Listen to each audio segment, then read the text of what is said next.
चलिए स्टूडेंट्स, आज हम बात करते हैं या आज हम शुरुआत करते हैं अपने 3D ज्योमेट्री टॉपिक की क्लास 12 से रिलेटेड। बेटा आप जानते हैं आपने 3D ज्योमेट्री ना क्लास 11th में ही पढ़ा हुआ है, राइट? तो अब हमें जो 3D ज्योमेट्री पढ़ना है ना, that is an advance level of class 11th। Clear है बात? तो चलिए हम स्टार्टिंग है ना इस 3D की भी 2D से ही करते हैं। 2D ज्योमेट्री आपको याद होगा, 2D ज्योमेट्री जो थी ना, मतलब कोऑर्डिनेट ज्योमेट्री मेनली आपने क्लास 11 से स्टार्ट की थी और उसमें दो चैप्टर पढ़े थे एज पर एनसीईआरटी। अगर मैं बात करूं तो एक था स्ट्रेट लाइंस और दूसरा चैप्टर क्या था सर? Conic sections. बात समझने की कोशिश कीजिएगा मैं क्या कह रहा हूं। इस चैप्टर को जब हमने शुरू किया ना, सबसे पहले हमने एक चीज पढ़ी थी, स्लोप। अब स्लोप क्या होता है, कैसे निकालते थे, हमने सिर्फ यही बात की थी। लेकिन हमने बाद में देखा कि जो स्लोप का यूज है ना, वो अल्टीमेटली इक्वेशन ऑफ लाइन निकालने के लिए है। हमने स्लोप किस लिए निकाला कि हम किसी भी लाइन की इक्वेशन निकाल सकते हैं by using slope intercept form या पॉइंट स्लोप फॉर्म या फिर इंटरसेप्ट फॉर्म। बहुत सारी लाइन की फॉर्मेशंस थी, नॉर्मल फॉर्म एंड ऑल, है ना?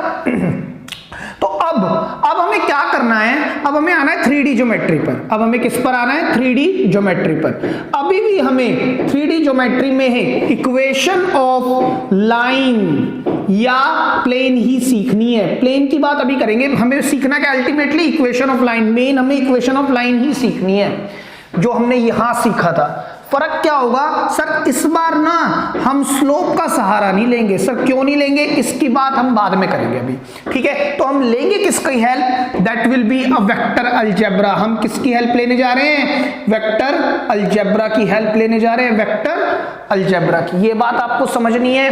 वेक्टर अलजेब्रा की हेल्प से हम क्या निकालेंगे? लाइन की इक्वेशन या प्लेन की इक्वेशन निकालेंगे। क्लियर है आपको ये बात अच्छे से कि मैंने क्या कहा? वेक्टर अलजेब्रा, जिसमें हमने क्या मेन चीजें पढ़ी थी? मल्टीप्लिकेशन पढ़ी थी ना, डॉट और क्रॉस, इनका यूज करेंगे हम। इनका यूज करके हम इक्वेशन ऑफ लाइन निकालेंगे, ना कि स्लोप से। स्लोप काम नहीं करेगा यहाँ पे 3D के अंदर। करना तो वही है। आप ये बात याद रखेंगे, बच्चों को बड़ी कंफ्यूजन रहती है। हम 3D ज्योमेट्री पे काम कर रहे हैं ना, तो sir we will talk about 3D objects. हम 3D ऑब्जेक्ट्स पर बात नहीं करने जा रहे। हम बात तो अभी भी लाइन की इक्वेशन की ही करेंगे कि लाइन की इक्वेशन 3 डायमेंशनल स्पेस पर कैसी लगती है, ठीक है, या दिखती है। सेम वे प्लेन्स पर बात करेंगे। एक नया टॉपिक जो जुड़ेगा वो प्लेन होगा। क्लियर हो रही है बात आपको?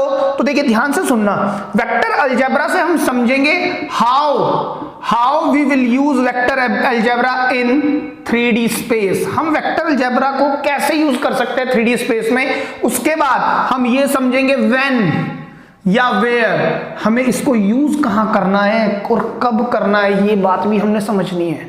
समझ रहे हैं? तो अभी तो हम यही सीखेंगे कि वेक्टर अलजेब्रा का हम यूज कहां कैसे करते हैं, ठीक है, 3D के अंदर। फिर हम ये देखेंगे कि इसका यूज कब और कहां करना है, कैसे करना है। अभी हम सीखेंगे कहां करना है या कब करना है, वो लेटर ऑन, मतलब कि ड्यूरिंग दी अपकमिंग लेक्चर्स में हम बात करेंगे। क्लियर है ये बात? तो मेरी एक बात और समझिएगा कि हमें अभी भी 3D ज्योमेट्री में लाइन और प्लेन पर ही बात करनी है। 3D ऑब्जेक्ट्स पर बात नहीं करनी, ठीक है? दूसरी बात सर, कॉनिक सेक्शन से रिलेटेड, कॉनिक सेक्शन को 3D में नहीं देखना। ये तो सर सभी, अगर कॉनिक सेक्शंस को, मतलब क्या है ये, पैराबोला या फिर हाइपरबोला या फिर आपके एलिप्स एंड ऑल स्टफ, इनको 3D पर जो आपने काम करना सीखना है ना, that is your college part. ये अभी आपका पार्ट नहीं है। अभी हमें मेनली 2D मतलब स्ट्रेट लाइंस से 3D में स्ट्रेट लाइंस को चेक करना सीखना है। क्लियर है ये बात? ये आपके कोर्स का पार्ट है। तो चलिए अब फिर से हम वही बात करते हैं सर, वेक्टर अलजेब्रा का यूज करना है, मतलब डॉट प्रोडक्ट और क्रॉस प्रोडक्ट जो हमने मेन टॉपिक पढ़े थे उन्हीं की बात करनी है। तो एक मिनट के लिए मैं वेक्टर अलजेब्रा को दोबारा से याद दिलाने की कोशिश कर रहा हूं आपको। देखो वेक्टर के अंदर ना दो ही मेन चीज होती है। नंबर 1 सर जनरल वेक्टर, है ना? अगर मैं वेक्टर को क्लासिफाई करूं ना तो दो ही तरह से हो सकता है, general and unit vector. Sir जो पैरेलल वेक्टर थे, परपेंडिकुलर वेक्टर थे, वो क्या है फिर, है ना? को इनिशियल वेक्टर, ये सब क्या है? दीज आर ऑल सब types of these two. General vector में भी आते हैं पैरेलल या यूनिट वेक्टर, पैरेलल वेक्टर या फिर कोलिनियर वेक्टर, इसी तरह से यूनिट वेक्टर में भी आते हैं। क्लियर है? इन दोनों में एक खास बात होती है। वैसे तो वेक्टर में ये बात होती है कि मैग्नीट्यूड भी होता है एंड डायरेक्शन भी होती है। दोनों चीज होती है ना, तभी तो ये वेक्टर कहलाता है। अगर मैग्नीट्यूड होगा तो स्केलर होगा। तो जनरल वेक्टर में भी मैग्नीट्यूड होता है प्लस डायरेक्शन होती है। लेकिन मेरी बात सुनना, अगर मैं इन दोनों को सेपरेट करना चाहूं तो मैग्नीट्यूड का तो हमने फॉर्मूला सीखा था, root over A square plus B square plus C square, मतलब ये क्या होते थे, डीआर होते थे, डायरेक्शन रेशियोज, है ना। और सर अगर इन दोनों में से मैग्नीट्यूड को अलग करना है तो मैग्नीट्यूड का तो ये फॉर्मूला है, और अगर डायरेक्शन को अलग करना है तब हम क्या निकालते थे, यूनिट वेक्टर निकालते थे। तो यहां पर हमें मेनली डायरेक्शन मिलती थी, मिलता तो मैग्नीट्यूड भी, अगर मैग्नीट्यूड ही नहीं होगा तब तो ये वेक्टर ही नहीं होगा। लेकिन हर यूनिट वेक्टर का मैग्नीट्यूड क्योंकि 1 होता है, इसलिए इसमें मैग्नीट्यूड के बारे में ज्यादा बात नहीं की जाती, ज्यादा बात डायरेक्शन के बारे में की जाती है। क्लियर है बात? अच्छा, जनरल वेक्टर किस फॉर्म का होता था और हमें क्या देता था उस पर भी बात करते हैं। लेट्स सपोज मेरे पास एक एक्स वेक्टर है जो A I cap plus B J cap plus C K cap है, तो सर यहां से मुझे क्या चीज मिलती थी, डी आर, मतलब direction ratios, that is A B and C, ये तीनों मेरे पास मिलते थे। क्लियर है? यानी एक्स वेक्टर मेरे पास क्या है बेटा, जनरल वेक्टर है। जनरल वेक्टर आप याद करने की कोशिश करें, और अगर मुझे इससे डायरेक्शन को अलग करना है तो मैं इसका क्या लूंगा, यूनिट वेक्टर लूंगा। यूनिट वेक्टर क्या होता था, X vector upon X vector का ही magnitude, X cap, X vector क्या है सर, ये A I cap plus B J cap plus C K cap divide by magnitude of this. Sir वो तो आपने यहां लिखा है भी, तो उसको हम ऐसे लिख सकते हैं, A square plus B square plus C square, तो X cap can be written as further, है ना, क्या होगा, ए अपॉन अंडर रूट। तो थोड़ा सा इसको इधर से लिखता हूं क्योंकि स्पेस मेरे पास उधर कम लग रहा है, तो देखिए ध्यान से समझने की कोशिश कीजिएगा। मैं इसको इधर लिखता हूं, देखिए इस स्टेप को, X cap equal to A upon under root A square plus B square plus C square, I cap plus B upon under root A square plus B square plus C square, K cap and C upon under root A square plus B square plus C square, K cap, ये J cap है, right? ठीक है, और इनको भी आपने एक separate नाम दिए थे, these are called L X cap, L I cap plus ये एम जे कैप प्लस ये एन के कैप, राइट? और सर ये एक्स कैप इक्वल टू ये एल क्या कहते थे, डायरेक्शन कोसाइंस, इनको हम क्या बोलते थे, direction cosines, L alpha, cos alpha, है ना। एल क्या है, एक्स एक्सिस के साथ बनने वाला एंगल, एंगल कौन, अल्फा, है ना, उनके direction cosines, M cos beta और N cos gamma equal to L cos alpha को हम ये भी लिख सकते हैं, एल को हम ये भी लिख सकते हैं ना, एम को और एन को। ये बात मैंने सारी की सारी बड़ी डिटेल में बताई हुई है, मैं एक बार फिर भी रिवाइज कराना चाह रहा हूं क्योंकि मेरे को कुछ इसी पर बेस्ड क्वेश्चन लेने हैं सबसे पहले। ठीक है, दूसरी बात, एक और रिजल्ट देता था यहां से मेरे को, क्या, because L square plus M square plus N square is equal to 1, ये बड़ा इंपॉर्टेंट रिजल्ट मिलता था। क्लियर है? तो before move to the questions हम एक बार और इसको रिवाइज कर लेते हैं। मैंने क्या कहा, 2D ज्योमेट्री में हमने जब स्लोप पढ़ा था, मतलब स्ट्रेट लाइंस में हमने स्लोप पढ़ा था, उसका यूज किया था इक्वेशन ऑफ लाइन निकालने के लिए। वही इक्वेशन ऑफ लाइन हमें दोबारा निकालनी है 3D स्पेस पर, या इक्वेशन ऑफ प्लेन निकालनी है, तो अब हम स्लोप का सहारा नहीं लेंगे। तो मैंने दो चीज, एक तो स्लोप नहीं लेंगे, क्योंकि स्लोप क्यों नहीं लेंगे, या कब हम वेक्टर अलजेब्रा का यूज करेंगे, ये दो बात हम थोड़ी देर बाद बात करेंगे, या हो सकता है आने वाले लेक्चर्स में बात करें। लेकिन अभी हमें क्या समझना है, अगर हम स्लोप से इक्वेशन ऑफ लाइन नहीं निकालेंगे तो हम किसका सहारा लेंगे, वेक्टर अलजेब्रा। तो आपको वेक्टर अलजेब्रा आना चाहिए अच्छे से, और वेक्टर अलजेब्रा को कैसे यूज करते हैं अब हम उस पर कुछ क्वेश्चंस लेते हैं। क्लियर है बात? लिख ले अच्छे से। बात करते हैं क्वेश्चन नंबर 1 पर, है ना। सर इतनी जल्दी क्वेश्चन आ गए, इंट्रोडक्शन पार्ट बस इतना सही था इसमें? नहीं बेटा, इसके अंदर तो फॉर्मूले ही फॉर्मूले है 3D चैप्टर में, लेकिन मैं सारे फॉर्मूले जॉट डाउन करने के बाद क्वेश्चंस उठाऊं ना, तो मुझे लगता है वो ज्यादा पजल्ड वे होगा। तो इससे अच्छा तरीका क्या है, some intro followed by some questions is a better idea rather than jot down everything in one paper. ठीक है, उससे आपको अंडरस्टैंडिंग भी क्लियर होती जाएगी, मैं ये सोच रहा हूं। तो चलिए पहला क्वेश्चन देखते हैं। कहता है इफ अ लाइन, एक line makes an angle, line जो है वो एंगल बनाती है, या तो ये पार्ट ले लो या ये पार्ट ले लो, चलो इसकी बात करते हैं। ये लाइन एंगल बनाती है 90, 60 और 30 degree with the positive direction of X Y Z axis respectively. हमें क्या निकालना है, डायरेक्शन कोसाइन निकालने। तो बात समझने की कोशिश करो, ध्यान से याद करो। अगर मेरे पास ये एक्स एक्सिस है, ये वाई है और ये जेड एक्सिस है ना, 3D डायग्राम है। और अगर ये मेरे पास लाइन है, नहीं लाइन नहीं सर, वेक्टर है, मान लो 1 मिनट के वेक्टर है। तो सर यहाँ तो लाइन दी हुई है, आप वेक्टर की बात कर रहे हो और आपने तो कहा था कि वेक्टर का यूज होना है, या लाइन कैसे दे दी? तो चलो अभी करेंगे उस पर भी बात। पहले आप एक बात समझे, मान लो ये वेक्टर है, लाइन नहीं है वेक्टर है, तो ये एक्स एक्सिस के साथ एंगल बनाएगी अल्फा, यही वेक्टर वाई एक्सिस के साथ क्या एंगल बनाएगा सर? बीटा, और यही वेक्टर जेड एक्सिस के साथ एंगल बनाएगा गामा, बनाएगा ना। ये बात तो समझ आ रही है सर, एंगल बनेंगे अल्फा बीटा गामा, ठीक है। अच्छा, दूसरी बात हमें निकालना क्या है? Direction cosine. डायरेक्शन कोसाइन निकालने के बेटा दो ही तरीके हैं। नंबर 1, या तो वो डी आर दे दे, तो मैं डायरेक्शन कोसाइन निकाल दूं, या फिर वो डायरेक्ट मुझे एंगल्स दे दे, तो सर ये आसान पड़ता है, तो यही तो दिया उसने, एंगल्स दे दिए।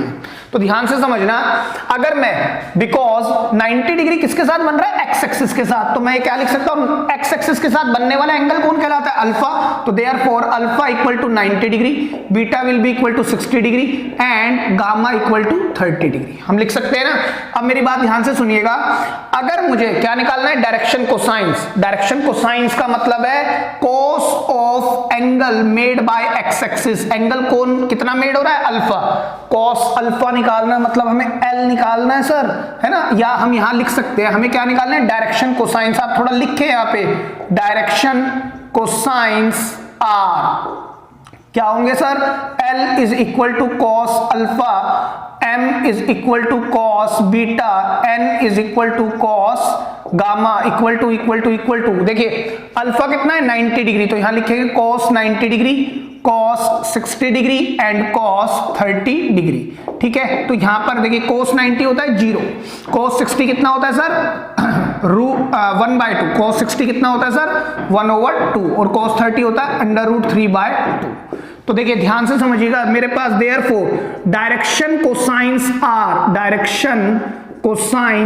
आर 0, 1/2 एंड √3/2।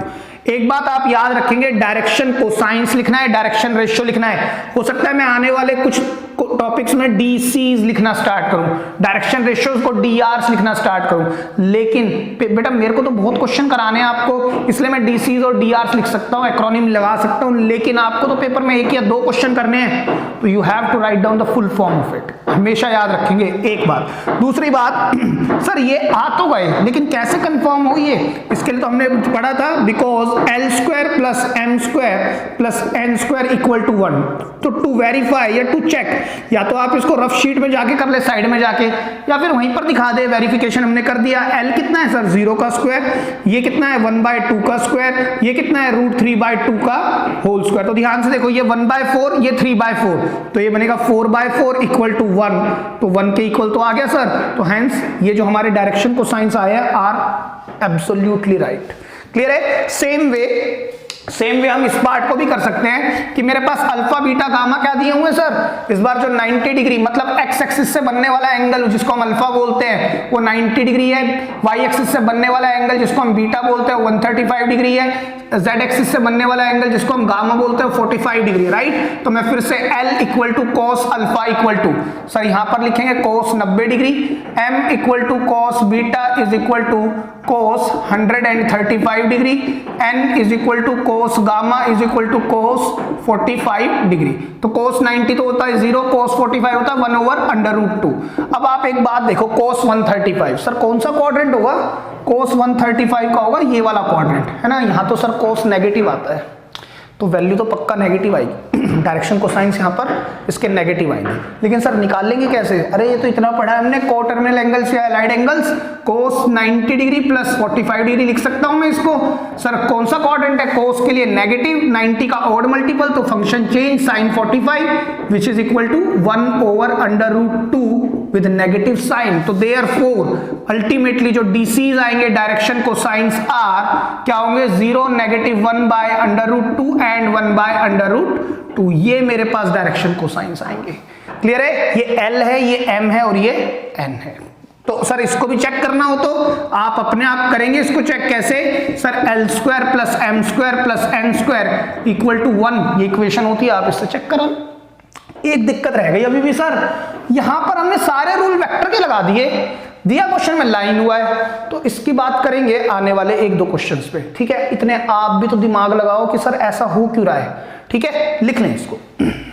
बात करते हैं डायरेक्शन कोसाइंस का फिर से एक क्वेश्चन रखा है हमने, कहता है if a line has direction ratios, क्या दिए हुए हैं, डायरेक्शन रेशियोज दिए हुए हैं, डिटरमाइन इट्स डायरेक्शन कोसाइंस। देखिए ध्यान से, फिर से डायरेक्शन कोसाइन निकालने के हमारे पास जो दो मेन मेथड है, एक तो डी आर हमें दे दे या फिर हमें एंगल्स दे दे, है ना, जैसे पिछले क्वेश्चन में एंगल्स दिए हुए थे, है ना। एक मेथड और है, उसको भी थोड़ी देर बाद डिस्कस करेंगे, ठीक है। वो किसी किसी क्वेश्चन में ही काम करता है, हर एक जगह नहीं करता, तो मेनली यही दो मेथड है।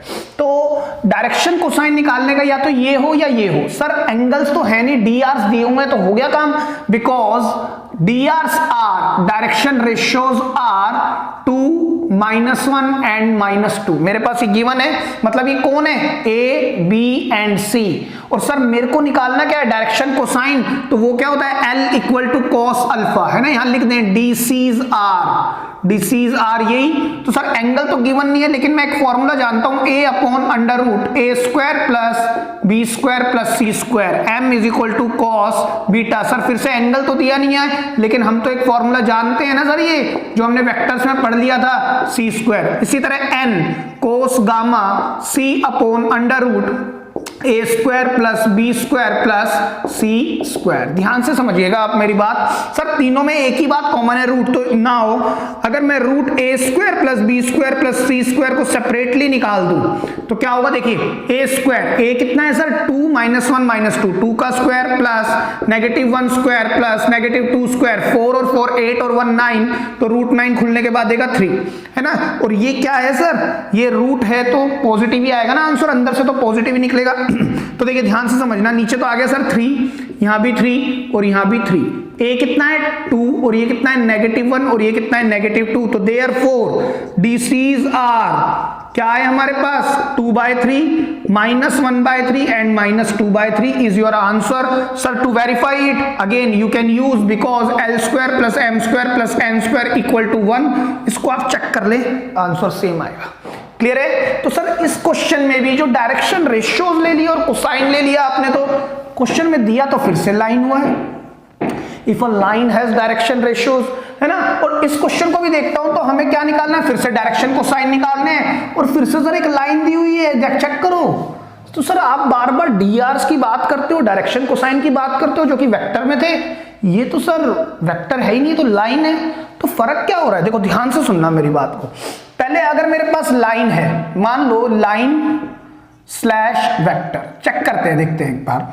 अगर मैं पहले डायरेक्शन कोसाइंस मतलब एंगल्स की बात करता हूं, एंगल्स की, है ना, कोसाइंस की बात करते हैं, एंगल्स की बात करते हैं, कोसाइन ऑफ एंगल्स। देखिए ध्यान से समझना, मान लो मेरे पास एक 1D पर एक वेक्टर है, 1 डायमेंशन लिया मैंने, मान लो ये 30 डिग्री है। ध्यान से देखिएगा, ये मेरे पास एक वेक्टर है, से ए बी वेक्टर, है ना। और सर इस वेक्टर का ये इनिशियल पॉइंट है, ये टर्मिनल पॉइंट है। अगर मैं इसको खींच के नीचे तक ले आऊं और इसको खींच के ऊपर तक ले जाऊं, तो अब ये अगर मैं दोनों तरफ एरो लगा दूं तो मतलब ये बाई डायरेक्शनल है, मतलब ये अब वेक्टर नहीं ले रहा, ये क्या है सर, एक लाइन है। तो आप मेरे को ये बताओ, पहले ये वेक्टर था, अब ये एक लाइन है, तो सर इस वजह से इस एंगल पर क्या फर्क पड़ रहा है, कोई फर्क नहीं पड़ रहा सर, चेक कर लो। पहले ये वेक्टर था, अब एक ये लाइन है, तो एंगल पर तो कोई फर्क ही नहीं पड़ रहा ना। अगर एंगल पर कोई फर्क नहीं पड़ रहा तो सर चाहे मैं लाइन के डायरेक्शन को साइन बोलूं, चाहे वेक्टर के डायरेक्शन को साइन बोलूं, कोई फर्क नहीं है। तभी मैंने इसको पहले ही लिख दिया स्लैश लगा के। तो direction cosines remain same, direction cosines remain same. Clear हो रही है बात आपको। एक बात और बताता हूं मैं आपको, ध्यान से सुनिएगा। अगर मैं इसको फिर से मैं ए बी वेक्टर लेता हूं, देखिए ध्यान से, ए बी वेक्टर, ध्यान से देखिएगा, ए बी वेक्टर, मान लो इसके जो कोऑर्डिनेट है x1 y1 z1, इसका है x2 y2 एंड z2। क्या आप ए बी वेक्टर लिख सकते हैं? हाँ सर बिल्कुल लिख सकते हैं। A B vector x2 minus x1, या बी पॉइंट जो टर्मिनल पॉइंट में से इनिशियल पॉइंट के कोऑर्डिनेट घटा दो, x2 minus x1 i cap plus y2 minus y1 j cap plus z2 minus z1 k cap. ये मेरे पास ए बी वेक्टर आ गया, है ना। अब मेरे को वेक्टर से बात नहीं करनी, एक मिनट के लिए मैं अगर डी आर्स लिखूं, डी आर्स का मतलब है ए बी सी, तो ए बी सी क्या होंगे sir, x2 minus x1 y2 minus y1 and z2 minus z1। अगर ये वेक्टर है, ठीक है, लेकिन सर ये तो अब वेक्टर नहीं है, क्वेश्चन में तो लाइन दी हुई है। अगर ये लाइन है, ध्यान से समझना मेरी बात को, अब तो ये लाइन है, तो सर अब तो कोई इनिशियल पॉइंट नहीं है, कोई टर्मिनल पॉइंट नहीं है, तो सर x2 y2 z2 चाहे मैं ये ले लूं चाहे ये ले लूं, फर्क कुछ भी नहीं पड़ता। चाहे आप x1 माइनस x2 निकालो, y1 माइनस y2 निकालो, चाहे z1 माइनस z2 निकालो, ये भी drs होंगे और ये भी drs होंगे। फर्क क्या होगा, जैसे मान लो यहां पर चलो इसको क्वेश्चन से समझाता हूं मैं। आप ये बात याद रखेंगे, अगर मेरे पास एक वेक्टर है तो उसके डायरेक्शन रेशियो टर्मिनल में से इनिशियल पॉइंट के कोऑर्डिनेट माइनस होंगे, लेकिन अगर वो लाइन है तो हो सकता है ये x1 y1 z1 में से मैं इसको घटाऊं, क्योंकि डायरेक्शन तो अब है नहीं, और मैं इसको ऐसे घटाऊं, तब भी dr सेम होंगे इन टर्म्स ऑफ लाइन। क्लियर है ये बात? ठीक है, अब आप इसको लिख लो और मैं एक बार इस क्वेश्चन को देखना स्टार्ट करता हूं। देखिए, और बेटा ये जो थ्योरी है ना, मैं पहले ही बताना चाह रहा था इंट्रो पार्ट में, लेकिन मैंने कहा नहीं, क्वेश्चन आएगा ना तभी ज्यादा बच्चे समझ पाएंगे, तो इसलिए मैंने इसको अभी डिस्कस किया। देखिए ध्यान से समझना, लेट कर लो, लेट कर लिया मैंने, ये जो पहला पॉइंट है ये A है, -2 4 -5, एंड B मेरे पास दूसरा पॉइंट है 1 2 3। अगर मैं इसको एक मिनट के लिए x1 y1 और z1 बोलता हूं, इसको x2 y2 एंड z2, मेरे को क्या निकालना है सर? मेरे को इससे डायरेक्शन कोसाइन निकालना है। डायरेक्शन कोसाइन निकालने के दो मेथड है, या dr निकाल लो या एंगल निकाल लो। एंगल तो निकलेगा नहीं, लेकिन सर अगर 2 पॉइंट गिवन है तो dr तो निकाल सकते हैं ना। तो dr निकालने के लिए बात समझना, अगर मैं पहले ab वेक्टर निकालता हूं, या ab मैं ऐसे लिखता हूं, वेक्टर नहीं निकाल रहा हूं, मैं ऐसे लिखता हूं, direction ratios are A B C, क्या होगा sir? x2 minus x1, 1 minus -2 equal to 3, 2 minus 4 equal to -2, 3 minus -5 है ना, 3 माइनस -5 कितना आएगा सर? 8 आएगा। ठीक है sir, on the other hand हम ऐसे भी तो निकाल सकते थे ABC, आपने इसको ऐसे किया, इसको ऐसे माइनस किया, आप ऐसे करो -2 -1, फिर करो 4 -2, फिर करो -5 -3, तो ये कितना आ गया? -3, ये 2 आ गया और ये -8 आ गया, है ना। तो सर डायरेक्शन रेशियो अगर मैं ऐसे देखता हूं तो ये आ रहा है -3 2 -8, और यहां से कितना आ रहा है? 3 -2 और 8। बताओ इन दोनों रेशियोज में कोई फर्क है? सर कोई फर्क नहीं है। अगर मैं इसको मल्टीप्लाई करा दूं ना माइनस से, तो 3 -2 -8 हो जाएगा। क्या किया मैंने? 4:7 है, या -4:7 है, नेगेटिव से नेगेटिव कटेगा तो ये यही नहीं पहुंच जाएगा क्या? बस यही हो रहा है, इसके साइन और इसके साइन अपोजिट चल रहे हैं। यहां प्लस था, यहां नेगेटिव, यहां नेगेटिव, यहां पॉजिटिव, यहां पॉजिटिव, यहां नेगेटिव। और सर लाइन की तो कोई डायरेक्शन नहीं है, तो बाई डायरेक्शनल है, तो सर मैं डायरेक्शन रेशियोज ऐसे निकालूं चाहे ऐसे निकालूं, तो दो तरीके से डायरेक्शन रेशियोज में निकाल सकता हूं, लेकिन आप कोई भी निकालें आंसर सेम आएगा। एक बात। दूसरी बात, हम है ना बिल्कुल वेक्टर की तरह ही निकालते हैं, हमेशा x2 माइनस x1 करके लिख देते हैं हमेशा। एक को हम क्या लिखते हैं? x2 minus x1, y2 minus y1, z2 minus z1। Clear है? हालांकि चाहे आप a के लिए x2 माइनस x1 करें या x1 माइनस x2 करें, b के लिए y2 माइनस y1 करें या y1 माइनस y2 करें, c के लिए z2 माइनस z1 करें या z1 माइनस z2 करें, रिजल्ट रिमेन सेम, क्योंकि we are talking about 3D and moreover talking about line, not by vector. Clear है ये बात? आप याद रखेंगे, चाहे ऐसे निकालो चाहे ऐसे निकालो, लाइन बाई डायरेक्शनल होती है, कोई उसका इनिशियल और टर्मिनल पॉइंट नहीं होता, तो हम कैसे भी इसके डायरेक्शन रेशियोज निकाल सकते हैं। और आपको बताऊं मैं अच्छे से, आप याद करें, स्लोप हम निकालते थे, स्लोप के लिए हमें 2 पॉइंट पता होने चाहिए, ये अपोन में ये। आप क्या कहते थे? y2 minus y1 upon x2 minus x1, तो एक रेशियो निकल के आता था। अगर आप इस पॉइंट का ले लोगे तब भी रेशियो आएगा, तो रेशियो हमेशा सेम रहता था। तो वही बात हो रही है कि रेशियो हमेशा सेम रहेगा, चाहे आप ऊपर से नीचे की तरफ ले लें चाहे नीचे से ऊपर के, नेगेटिव का इंपैक्ट आएगा, लेकिन जब रेशियो लेंगे तो वो भी सेट ऑफ हो जाएगा। क्लियर है? रेशियो लेने पर वो भी सेट ऑफ हो रहा है। तो याद रखेंगे, लाइन के डायरेक्शन रेशियोज आप दो तरीके से निकाल सकते हैं, x2 minus x1, y2 minus y1, z2 minus z1, या x1 minus x2, y1 minus y2 और z1 माइनस z2। लेकिन याद यही रखा जाता है, क्योंकि ये जो फंडा है ना x2 माइनस x1, ये हमने वेक्टर में भी पढ़ा था, तो ये इजी रहता है कि हम लोग एक ही चीजों को चलाते रहते हैं। क्लियर है ये बात? तो सर x2 x1 किसी को लेने के लिए स्पेसिफिकेशन आप किसी को भी लें, जो आपका मन करे उसको ले। हमारी आदत ये होती है कि चलो जो पहले वाला है, जो फर्स्ट पॉइंट है, उसी को x1 y1 z1 कर लो। जब किसी को भी लेना है तो आसान से चलाओ ना, तो सर किसी को भी लेना है तो मैंने इसी को x1 y1 z1 कर दिया, तो मेरे पास क्या आ गए? drs आ गए ना drs। अब सर ध्यान से देखना, मुझे निकालना क्या है? Direction cosines. अब देखो dr क्या है? ABC, 3 - 2 8। सर यहां भी तो यही थे dr, 2 - 1 - 2, तो 2 - 1 - 2 के बाद आपने करना क्या है? कुछ भी नहीं। अब तो सर l निकालना है यहां से, direction cosines are L which is equal to cos alpha which is equal to a upon under root a square plus b square plus c square m which is equal to cos beta which is b upon under root a square plus b square plus c square n which is equal to cos gamma which is equal to c upon under root a square plus b square plus c square। तो a देखो सबसे पहले निकालते हैं हम क्या, root मेरे को मालूम है तीनों में कॉमन है तो इसको तो अलग से निकाल दो। a स्क्वायर मतलब 3 का square plus -2 square plus 8 square 64 और 9 हो गए 73 और 4 77 तो रूट में आ गया 77। तो सर रूट 77 तो सबके नीचे आएगा, ये बात समझ में आ गई होगी। और A B C are D Rs मतलब डायरेक्शन रेशियो 3 - 2 8, ये रखते हो यहाँ पर 3 - 2 एंड 8। तो देयरफॉर डी सी मतलब डायरेक्शन कोसाइंस आर लिख देंगे आप 3/√77 और रेशियो नहीं लगेगा कॉमा लगेगा -2/√77 एंड 8/√77 ये होंगे डायरेक्शन कोसाइंस। सर इसको भी चेक करना है तो लगाओ ये आइडेंटिटी, चेक हो जाएगा। क्लियर है, लिख ले। तो चलिए स्टूडेंट्स बात करते हैं एक बढ़िया क्वेश्चन और ये आपकी एनसीईआरटी का एग्जांपल है। कहता है find the direction cosines of X Y Z axes. देखिए मेरे को मालूम है डायरेक्शन कोसाइन निकालने के दो मेथड है ना, तीसरे मेथड को थोड़ी देर बाद डिस्कस करेंगे। दो मेथड अभी है डी आर्स, या तो डी आर्स पता हो या एंगल्स पता हो, है ना। सर सबसे आसान यही पड़ता है क्योंकि इसमें थोड़ी सी कैलकुलेशन पड़ती है लेकिन आसान है, कुछ मुश्किल नहीं है। मैं कहूंगा एंगल्स हो तो बहुत ही जल्दी काम कर लेते हैं हम, क्योंकि मुझे डायरेक्शन कोसाइंस निकालना है मतलब LMN, है ना। तो देखिए कहता है एक्स वाई जेड एक्सीस के, तो अगर मैं मतलब समझे अगर मैं पहले एक्स एक्सीस की बात करता हूं, है ना, मेरे पास कोई और इंफॉर्मेशन गिवन ही नहीं है। अगर मैं एक्स एक्सिस की बात करूं, एक्स एक्सिस पर मैं देखता हूं कि डायरेक्शन एंगल्स कैसे कैसे होंगे, है ना। अगर मैं एक्स एक्सिस के एंगल्स की बात करूं डायरेक्शन एंगल्स की, तो वो किस फॉर्म के होंगे sir, alpha beta and gamma. बेटा देखो ये क्वेश्चन ना बच्चों को बड़ा टफ लगता है, कुछ नहीं करना, थोड़ा ध्यान से समझना। मेरे को तीनों एक्सिस पर क्या निकालना है, डायरेक्शन कोसाइन निकालना है। बात समझने की कोशिश करें, मेरे को तीनों एक्सिस पर डायरेक्शन कोसाइन निकालना है, तो मैंने एक एक करके एक्सिस उठाया।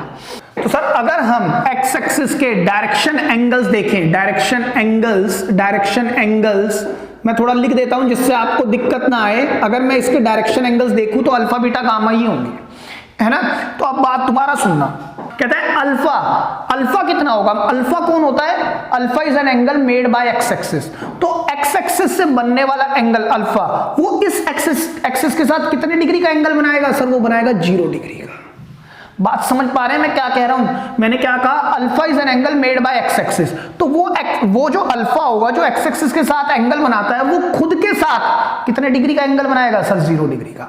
अब मैं दोबारा बोल रहा हूं, beta is an angle made by Y axis. तो वो जो बीटा होगा वो एक्स एक्सिस के साथ कितने डिग्री का एंगल बनाएगा, आप कहेंगे सर 90 डिग्री का। तो देखो एंगल निकालने कितने आसान हो रहे हैं।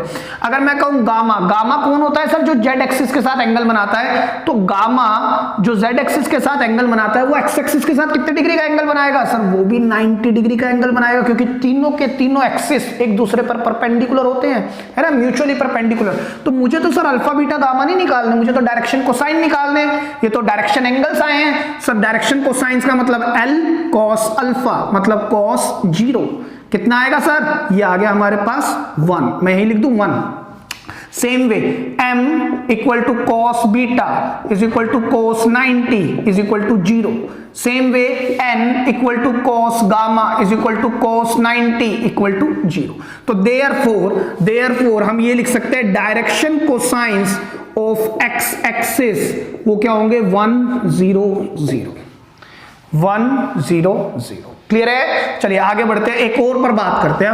अब बात करते हैं फॉर y एक्सिस, है ना, फॉर y एक्सिस। अब इसके क्या देखने जा रहे हैं हम, डायरेक्शन एंगल्स y एक्सिस से किस किस सेंस के होंगे सर, अल्फा फिर बीटा और फिर गामा होंगे ना। तो अब मैं alpha is an angle made bye x axis. तो वो अल्फा जो एंगल एक्स एक्सिस के साथ बनाता है वो वाई एक्सिस से कितने डिग्री का एंगल बनाएगा, sir 90 degree. Same way beta is the angle made by Y axis. तो वो जो बीटा है जो वाई एक्सिस पर एंगल बनाता है वो खुद के साथ कितने डिग्री का एंगल बनाएगा, सर 0 डिग्री। गामा 90 डिग्री का एंगल बनाएगा विद वाई एक्सिस। तो ये बात अब आपको समझ में आ गई होगी आई होप। तो यहां पर भी हमें क्या निकालना है, एंगल से, डायरेक्शन एंगल नहीं पूछे उसने, डायरेक्शन कोसाइन पूछे, मतलब L cos अल्फा मतलब cos 90 मतलब 0, m cos बीटा मतलब cos 0 मतलब 1, n cos गामा मतलब cos 90 मतलब फिर से 0। चेक करें अब आप, ठीक है। थर्ड पर और बात करते हैं 4। अच्छा सर इसमें एक चीज और लिख देते हैं ना, इसी तरह से यहां से मैं लिख सकता हूं direction cosines of y axis will be 0, 1 and 0। Check करें आप, ठीक है। यहां पर अब निकालते हैं 4 z एक्सिस, तो सर यहां पर अल्फा बीटा और गामा है ना। हम फिर से क्या देख रहे हैं, z एक्सिस के जो डायरेक्शन एंगल्स होंगे, डायरेक्शन एंगल्स वो किस किस सेंस में होंगे sir, again alpha beta gamma के सेंस में होंगे। तो मैं alpha is the angle made bye x axis, वो z एक्सिस के साथ बनाएगा सर 90 डिग्री का angle. Beta made by y axis, तो वो भी बनाएगा 90 डिग्री का एंगल।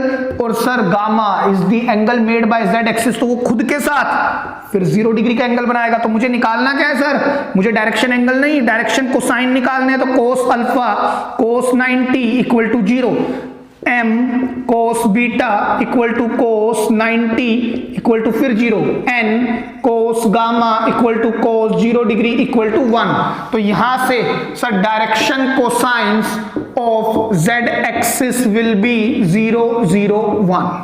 ठीक है, ये तीनों एक्सिस के डायरेक्शन कोसाइंस आएंगे। और ये इतना इंपॉर्टेंट क्वेश्चन है कि इसके ऊपर ना 6-6 नंबर के क्वेश्चन आते हैं इसी पर्टिकुलर टॉपिक पर, इसी पर याद रखें आप। और एक बात आपको बता देता हूं, अगर किसी ने पूछ लिया ना डायरेक्शन कोसाइंस एक्स एक्सिस के, वाई एक्सिस के, जेड एक्सिस के, तो आप थोड़ा सा याद भी रख सकते हैं। अगर एक्स एक्सिस के डायरेक्शन कोसाइन पूछ रहा है तो 1, 0, 0, मतलब एक्स वाला ही पार्ट 1 होगा, बाकी दोनों 0 होंगे। सेम वे वाई वाला पार्ट ही 1 होगा, बाकी दोनों 0 होंगे। सेम वे जेड एक्सिस वाला ही पार्ट, मतलब जेड वाला पार्ट ही 1 होगा, बाकी एक्स वाई 0 होंगे। क्लियर है, लिख लें आप इसको। चलिए स्टूडेंट्स एक नए क्वेश्चन पर बात करते हैं, और एक बढ़िया क्वेश्चन है, कहता है find the direction cosines of the sides of the triangle whose vertices are this and this। तो देखिए मान लीजिए मैंने एक ट्राइंगल ड्रॉ कर लिया यहाँ पर साइड में, एक छोटा सा ट्राइंगल हमने ड्रॉ किया, ये A है, ये B है और ये C है ना। और कोऑर्डिनेट्स मान लो मैंने A को इसको मान लिया, B को ये ले लिया 1, 1, 2 और ये है -5 एंड -2, मैंने कोऑर्डिनेट ले लिए। क्या कहता है, अपने को डायरेक्शन कोसाइंस निकालने हैं। डायरेक्शन कोसाइन निकाल कि फिर वही दो मेथड है, या तो डीआर्स हो या फिर सर एंगल्स हो, है ना। और एंगल्स तो सर दूर दूर तक नहीं दिख रहे, यहां पर कोऑर्डिनेट्स दिख रहे हैं। तो कोऑर्डिनेट की सहायता से ना मैं डायरेक्ट डायरेक्शन कोसाइन तो नहीं निकाल सकता, हाँ सर मैं डीआर्स निकाल सकता हूं। डीआर्स निकाल के डीसीज निकाल देंगे। बात समझ रहे हैं। अच्छा एक चीज और आप गौर करना, मैं 5वें क्वेश्चन पर आ गया हूं।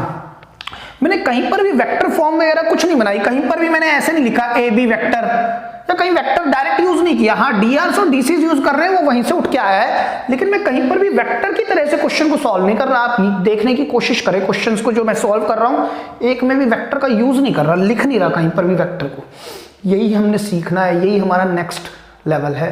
क्लियर है कि विदाउट यूजिंग वेक्टर हम किस तरह से काम कर सकते हैं। ठीक है, by using direction ratios and direction cosines.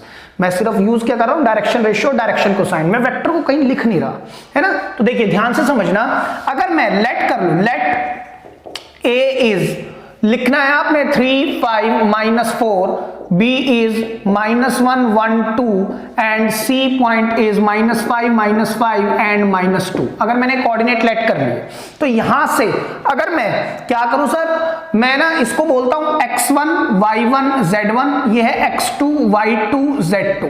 Clear है, आप बात समझने की कोशिश कीजिएगा। मेरे को क्या करना है, अगर मैं डायरेक्शन रेशियोज निकालता हूं, डायरेक्शन डीआर्स ऑफ ए बी, अगर मैं डीआर्स ऑफ ए बी निकालता हूं तो मैं क्या बोलूंगा, ए इक्वल टू x2 - x1, है ना, -1, -3, आपको लिखने की जरूरत नहीं है। फिर b लिखेंगे 1 - 5, फिर c लिखेंगे 2 - -4। आप डायरेक्ट लिख सकते हैं सर, ये कितना हो गया -4, ये भी -4 और ये 2 और 4 हो गया 6। ठीक है, सेम वे मैं डीआर्स निकालता हूं, अब डीआर्स ऑफ बीसी, बीसी का क्या होगा सर, देखो ध्यान से देखिएगा भाई। बीसी के लिए सर हम फिर से लिखेंगे क्या, ए बी सी, है ना। यहाँ के डीआर्स अलग आएंगे, तो एक काम करते हैं, इसको हम A1 B1 C1 कर लेते हैं, थोड़ा सा डिफरेंशिएट करने के लिए। ये C2, तो सर इसको कैसे निकालेंगे।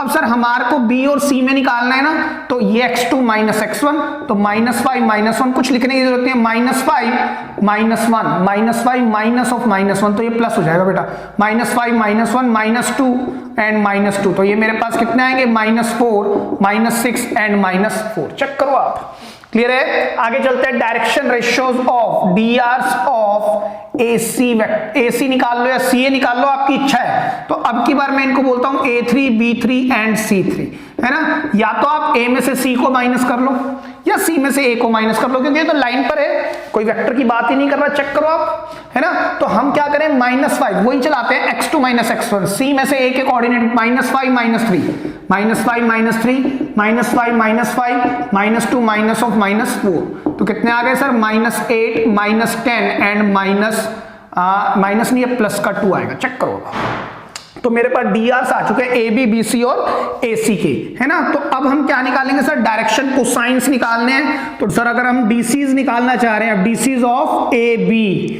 है ना सर। डीसीज में मुझे एक बात पता है, मतलब LMN नीचे √a² + b² + c² तो निकालना ही पड़ेगा, तो उसको अलग से निकाल देते हैं। a1² + b1² + c1² equal to root में देखिए a1 मतलब -4 का स्क्वायर प्लस फिर -4² + 6², ये कितना आएगा 16 और 16 32 और 36, ये हो गया 68। 68 का मतलब 2√17, ये मेरे पास क्या आ गया, √a1² + b1² + c1², राइट। तो अब हम क्या करें सर, अब हम निकालते हैं L मतलब cos अल्फा। cos अल्फा मैं नहीं लिख रहा, तो यहां पर लिखेंगे a1 / √a1² + b1² + c1²।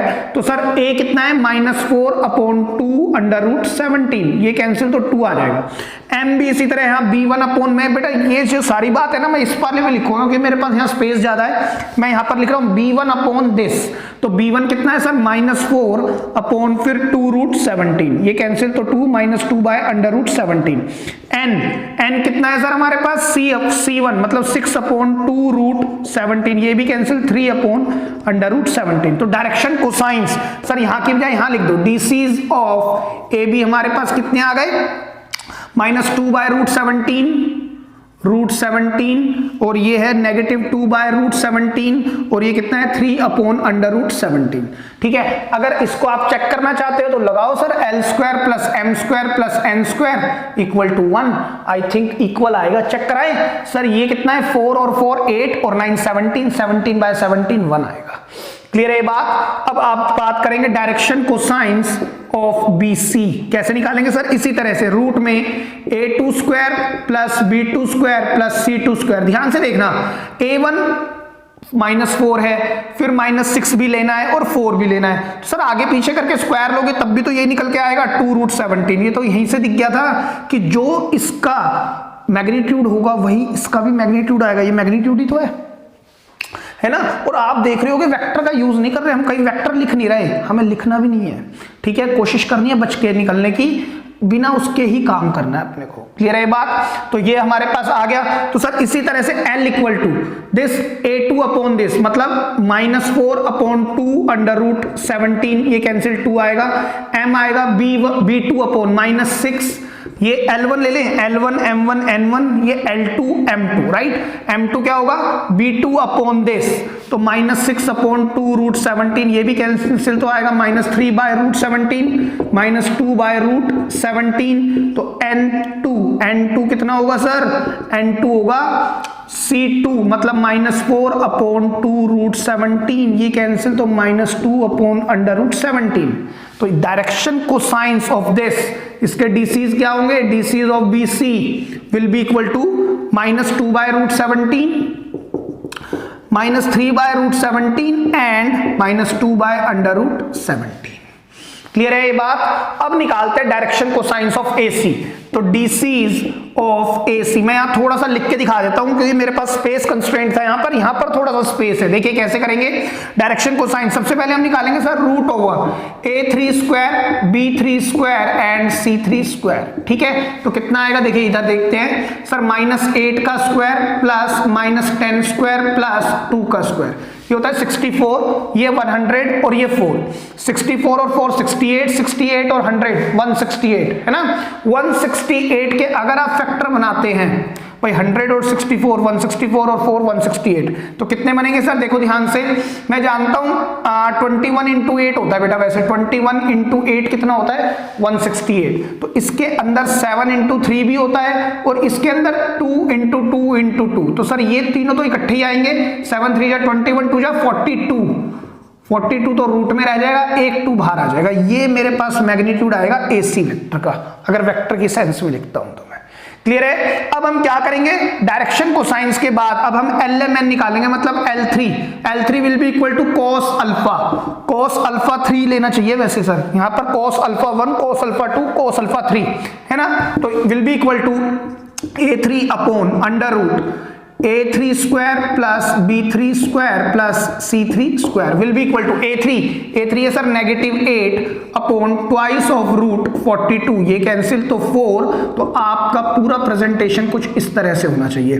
फिर आप लिखेंगे M3 will be equal to cos beta 3, तो B3 इस बार क्या आएगा, B3 upon under root A3 square plus B3 square plus C3 square will be equal to B3 है मेरे पास -10 अपॉन 2 अंडर रूट 42, सर ये कैंसिल तो 5 - 5 अपॉन अंडर रूट 42। इसी तरह से आप N3 लिखेंगे which is equal to cos gamma 3, तो C3 अपॉन फिर से under root A3 square plus B3 square plus C3 square equal to, ये है सर हमारे पास 2 अपॉन 2 अंडर रूट 42, ये कैंसिल तो आएगा 1 अपॉन अंडर रूट 42। तो मेरे पास फिर से डायरेक्शन कोसाइंस आ गए हैं, DCs, मैं यहां लिख दूं भाई DCs ऑफ AC, देखो यहां पर लिखता हूं मैं DCs of AC equal to number 1 ये -4/42, ठीक है, कॉमा -5/42 रूट के साथ और फिर 1 अपॉन अंडर रूट 42। सर इसको भी चेक करना है तो फिर से ही लगाए, चेक करो, ये आएगा 16 और ये 25, 41 और 142/42, yes sir it is equated. तो ये आपका क्वेश्चन होगा, एक अच्छी लेंथ का क्वेश्चन है, इस तरह का क्वेश्चन आने की संभावना ज्यादा नहीं है, लेकिन आएगा तो ये 4 मार्क्स का ही आएगा। क्लियर है? एक अच्छा सवाल है, रीजन बीइंग डायरेक्शन कोसाइंस ही पूछे हैं, जिसमें बच्चों को सबसे ज्यादा टेंशन होती है, लिख ले आप इसको। तो चलिए स्टूडेंट्स, अभी तक जो हमने क्वेश्चंस देखे, जैसा मैंने अभी आपको कहा भी था कि जितने भी हमने क्वेश्चंस किए ना, उसमें हमने सब में डायरेक्शन रेशियोज भी निकाले, डायरेक्शन कोसाइंस भी निकाले, लेकिन एक बात बहुत इंपॉर्टेंट थी, किसी में भी वेक्टर फॉर्म नहीं हमने लिखी है ना, वेक्टर्स वगैरह का कहीं हमने यूज नहीं किया, AB वेक्टर लगाया हो या A स्मॉल वेक्टर लगाया हो, लेकिन हमने डायरेक्शन रेशियोज भी निकाले और डायरेक्शन कोसाइन निकाले। अब यही हमारी आगे की स्टडी है बेटा, कि अब हमें without using vectors direct with the help of direction ratios, direction cosines ही काम करना है। कैसे सर? देखो, सबसे पहला हम टॉपिक लिखते हैं यहां पर, हम जानते हैं अगर मैं वेक्टर की बात करूं तो angle between two vectors, angle between two vectors आप दो तरीके से निकालते थे, एक डॉट प्रोडक्ट, एक तो आपने पढ़ा था डॉट प्रोडक्ट के अंदर, और एक हमने पढ़ा था सर क्रॉस प्रोडक्ट। बात समझने की कोशिश कीजिएगा, एक डॉट प्रोडक्ट में जो हमने एंगल बिटवीन टू वेक्टर्स पढ़ा था ना, वो था cos थीटा, वो क्या कहता था, A dot B upon A vector magnitude and B vector magnitude, है ना। एक बार मैं वेक्टर पूरा लिखता हूं यहां पर, और यहां पर हमने पढ़ा था साइन थीटा, क्रॉस प्रोडक्ट जिसको हम वेक्टर प्रोडक्ट बोलते थे, इसको स्केलर प्रोडक्ट बोलते थे। साइन थीटा क्या होता था sir, A vector cross B vector, लेकिन इसका मैग्नीट्यूड लेते थे। मैग्नीट्यूड क्यों लेते थे? क्योंकि n वेक्टर को रिप्लेस करना होता था, हटाना होता था, और नीचे sir A vector magnitude B vector magnitude, और यहां पर दोनों में जो थीटा होता था ना, वो 0 से लेकर पाई तक ही होता था। ये बात इंपॉर्टेंट है ना। एक बात समझने की कोशिश कीजिएगा, ध्यान से समझना कि सर क्वेश्चन ये अराइज हुआ कि जब हम एंगल निकालते थे वेक्टर्स के अंदर, तो ये दोनों मेथड थे हमारे पास, ये दोनों मेथड थे निकालने के। अब क्वेश्चन ये आ रहा है, क्या सर हम एंगल भी डायरेक्शन रेशियोज और डायरेक्शन कोसाइन की सहायता से निकाल सकते हैं? क्या वेक्टर की जरूरत पड़ेगी क्या?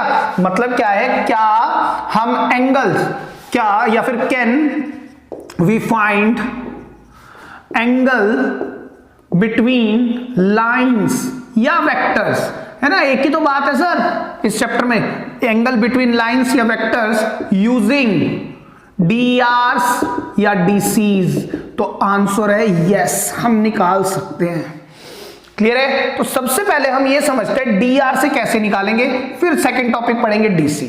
क्लियर है? तो देखिए ध्यान से समझना, लेट करता हूं मैं, लेट मैंने दो वेक्टर लिए, x vector which is a1 i cap plus b1 j cap plus c1 k cap, ध्यान से देखिएगा, और एक लिया y vector will be a2 i cap plus b2 j cap plus c2 k cap.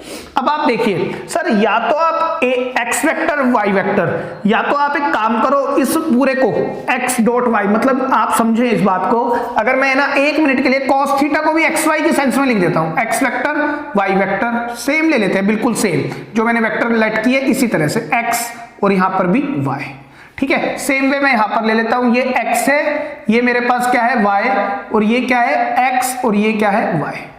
तो sir हम एक काम ये कर सकते हैं, आपने x वेक्टर को ले लिया, यहां पर drs क्या है a1 b1 c1, यहां पर drs क्या है a2 b2 c2, है ना। इसके drs क्या है, इसके जो drs हैं a1 b1 एंड c1, और इसके drs क्या हैं a2 b2 एंड c2। बेटा ये टॉपिक बहुत इंपॉर्टेंट है, और ये एक ऐसा टॉपिक है जहां से लिंक बनेगा वेक्टर और 3D चैप्टर में, कि विदाउट यूजिंग वेक्टर या by using drs and dc's how do we enter into the 3D, direct 3D में एंटर होंगे।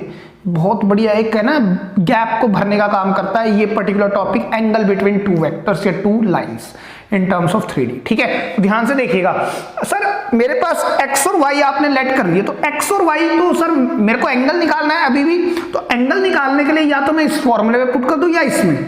सर ये जो फॉर्मूला है ना, it is little bit complicated, reason being मेरे को क्या करना पड़ेगा, x क्रॉस y निकालना है। x क्रॉस y का मतलब पहले डिटरमिनेंट निकालो, फिर उसका मैग्नीट्यूड निकालो।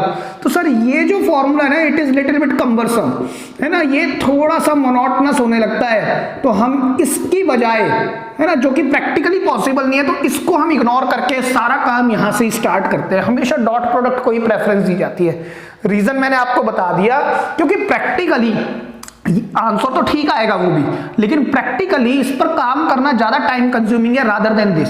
तो हम टाइम तो बचाएंगे ना, it's a math, math is all about calculation, calculation हमारा समय बचाती है, अपने को समय ही बचा के चलना है। तो देखिए ध्यान से, अगर मैं फिर से ले लूं यहीं पर cos थीटा, तो देखिए यहां पर x कैप की जगह पर मैं क्या लिखूंगा, ये a1 i cap plus b1 j cap plus c1 k cap, ठीक है। देखिए कितना आसान हो जाएगा अब आपके लिए, यहां से a2 i cap plus b2 j cap plus c2 k cap divide में सर क्या लेंगे, x वेक्टर का मैग्नीट्यूड, इसका मैग्नीट्यूड आपको निकालना आता है ना sir, root a1 square plus b1 square plus c1 square root a2 square plus b2 square plus c2 square.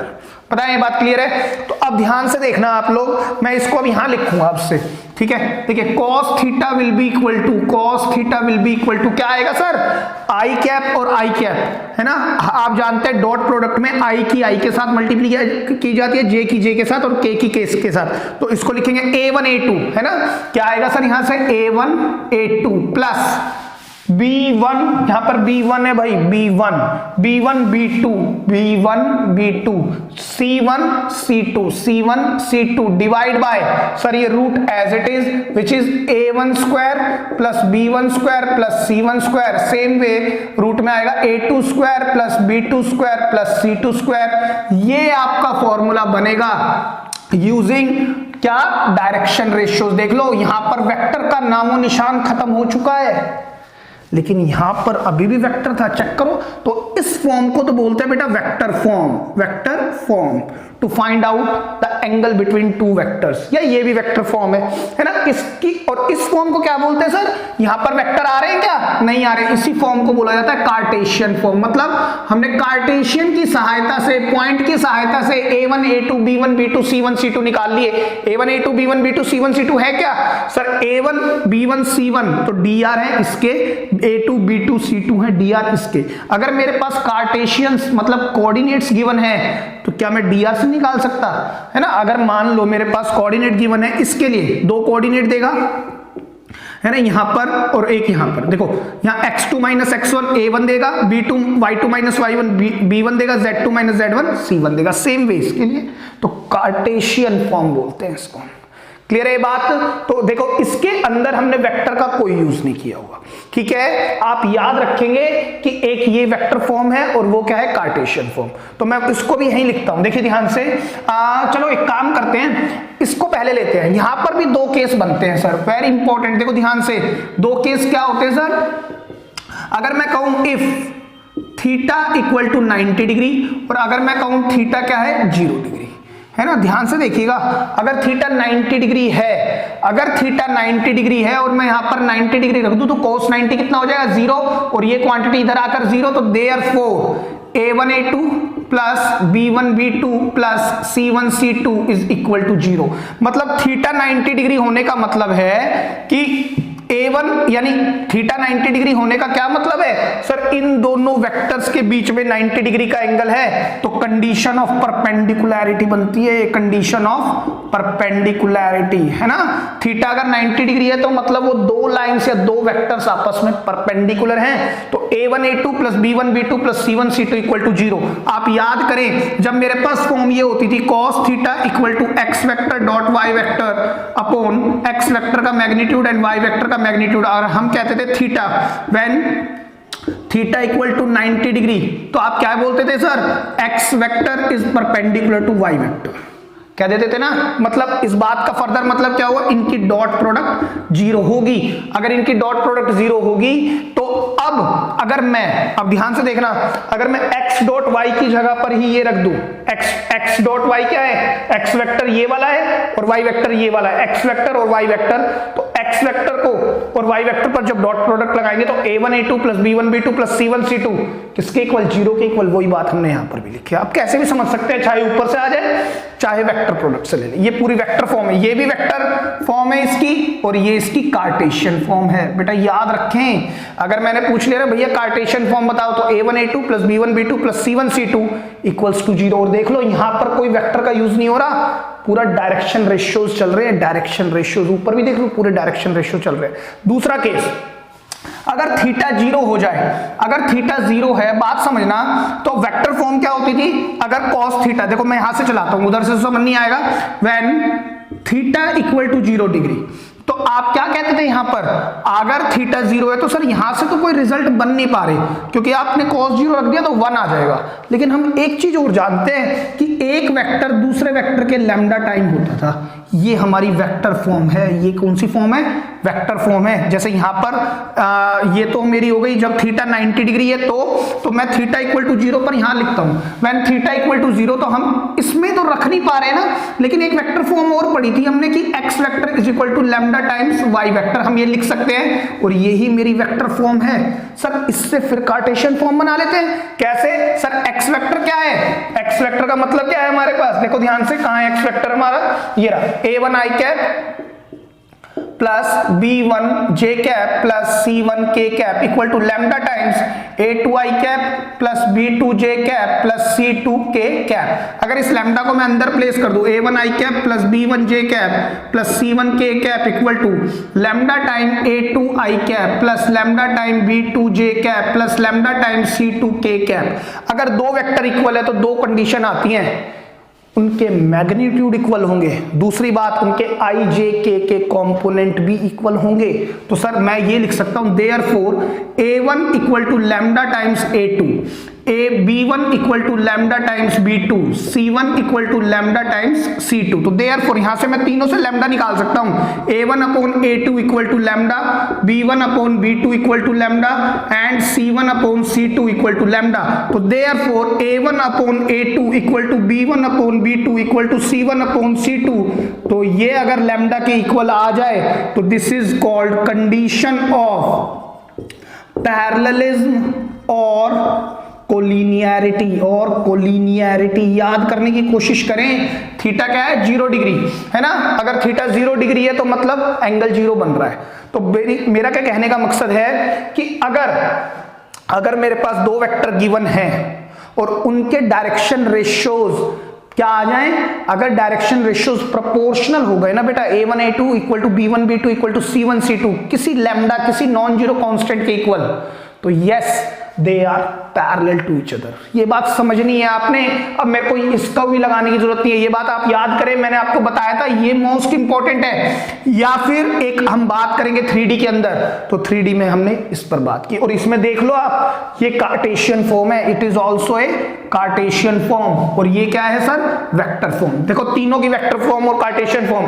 अगर मुझे वेक्टर फॉर्म से, वेक्टर से अगर एंगल निकालना होता है किन्हीं भी दो वेक्टर के बीच में, तो सर ये वेक्टर फॉर्म है या ये है। अगर कार्टेशियन फॉर्म तो हमने इससे बनाई क्योंकि ये कॉम्प्लिकेटेड बनता है, तो इससे हमने जो कार्टेशियन फॉर्म बनाई वो ये है। ठीक है, 2-3 बार लिखेंगे याद हो जाएगी। दूसरी बात, इससे जो दो स्पेशल केस बनते हैं, अगर थीटा 90 डिग्री होता था तो हम कहते थे दोनों वेक्टर परपेंडिकुलर है आपस में, मतलब उनके डॉट प्रोडक्ट 0 के इक्वल है। तो डॉट प्रोडक्ट अगर 0 के इक्वल है तो एक्स वेक्टर और वाई वेक्टर मेरे पास है, एक्स वेक्टर ये रहा और वाई वेक्टर ये रहा, तो जब इन दोनों की डॉट प्रोडक्ट लगाओगे तो यही तो आएगा, a1 a2 plus b1 b2 plus c1 c2 equal to 0। कब? अगर दो वेक्टर परपेंडिकुलर हैं या दो लाइन आपस में परपेंडिकुलर है तो कंडीशन ऑफ परपेंडिकुलरिटी बनती है, और यहां पर मैंने वेक्टर को कहीं यूज नहीं किया, तो this is called Cartesian form. Again, अब अगर थीटा मेरे पास 0 डिग्री हो गया तो सब 0 को मैं यहां रखता हूं तो कोई खास रिजल्ट नजर नहीं आ रहा है ना। तो एक चीज और पढ़ी थी हमने, X vector equal to lambda times some other vector, अगर वो 0 डिग्री का एंगल बना रहा है। ठीक है, तो इस बात का मतलब ये हुआ दोनों वेक्टर पैरेलल है, तो यही तो वेक्टर फॉर्म है। इससे कार्टेशियन फॉर्म, मतलब फिर से मैं डायरेक्शन रेशियोज के इस्तेमाल से कुछ बनाना चाहता हूं, तो फिर मैंने एक्स वेक्टर को लिखा और वाई को लिखा, तो पता लगा जब मेरे पास किन्हीं भी दो वेक्टर्स के डायरेक्शन रेशियोज प्रोपोर्शनल आ जाएंगे तो वो वेक्टर एक पैरेलल या कोलिनियर वेक्टर होगा। क्लियर हो रही है आपको ये बात? तो देखो डायरेक्शन रेशियोज से हमने एंगल बिटवीन टू लाइंस निकाल दिया, तो यही लिंक, यही ब्रिज कर रहा है कहां से, वेक्टर से 3D पर आने में। तो सर अब बात करें डायरेक्शन कोसाइंस की। हाँ, डायरेक्शन कोसाइंस पर भी आएंगे, और ये बहुत ही आसान है निकालना, बहुत ही आसान है लिटरली। इस पर बात अभी 2 मिनट बाद करेंगे, पहले कुछ क्वेश्चंस देखते हैं based on this topic, and it is most important, जिस पर 6-6 नंबर के सवाल बनते हैं, यही वो कंसेप्ट है। ठीक है, लिख लें आप इसको।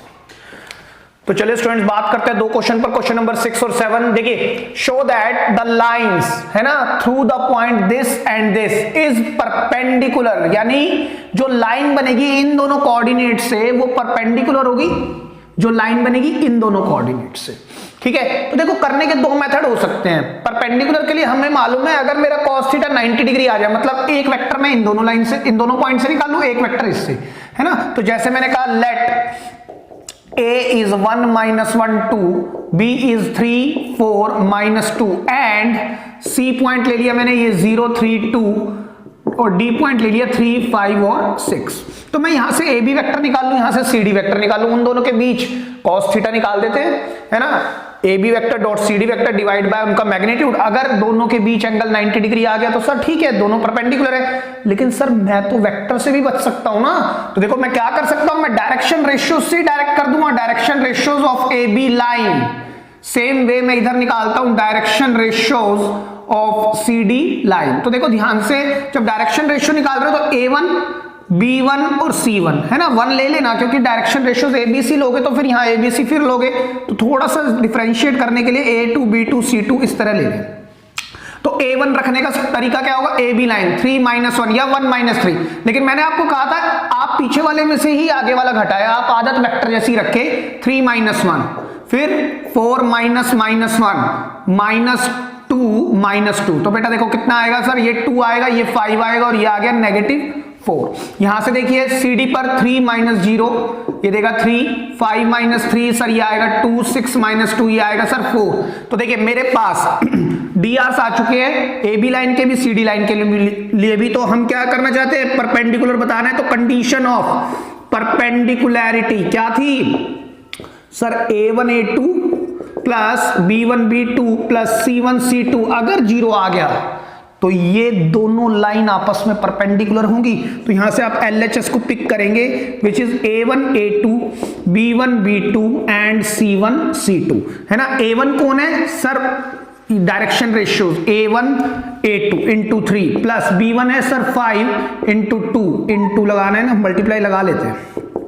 ठीक है, और प्लस -4 × 4, तो देखो कितना आएगा यहां पर सर, ये 6, ये हो गया 10 और ये हो गया -16, ये 0 आ गया, तो hence it is equal to right hand side, तो therefore AB is parallel to CD, लेकिन sir AB is perpendicular to CD, but sir AB कोई लाइन नहीं थी, ये तो हमने लेट किया, तो आप पूरा लिख दें, तो therefore lines through the point हमारे पास है ये 1 - 1 and 2, 1 - 1 2 और क्या है 3 4 - 2 is perpendicular to the line through the point, क्या है हमारे पास 0 3 2 and 3 5 6।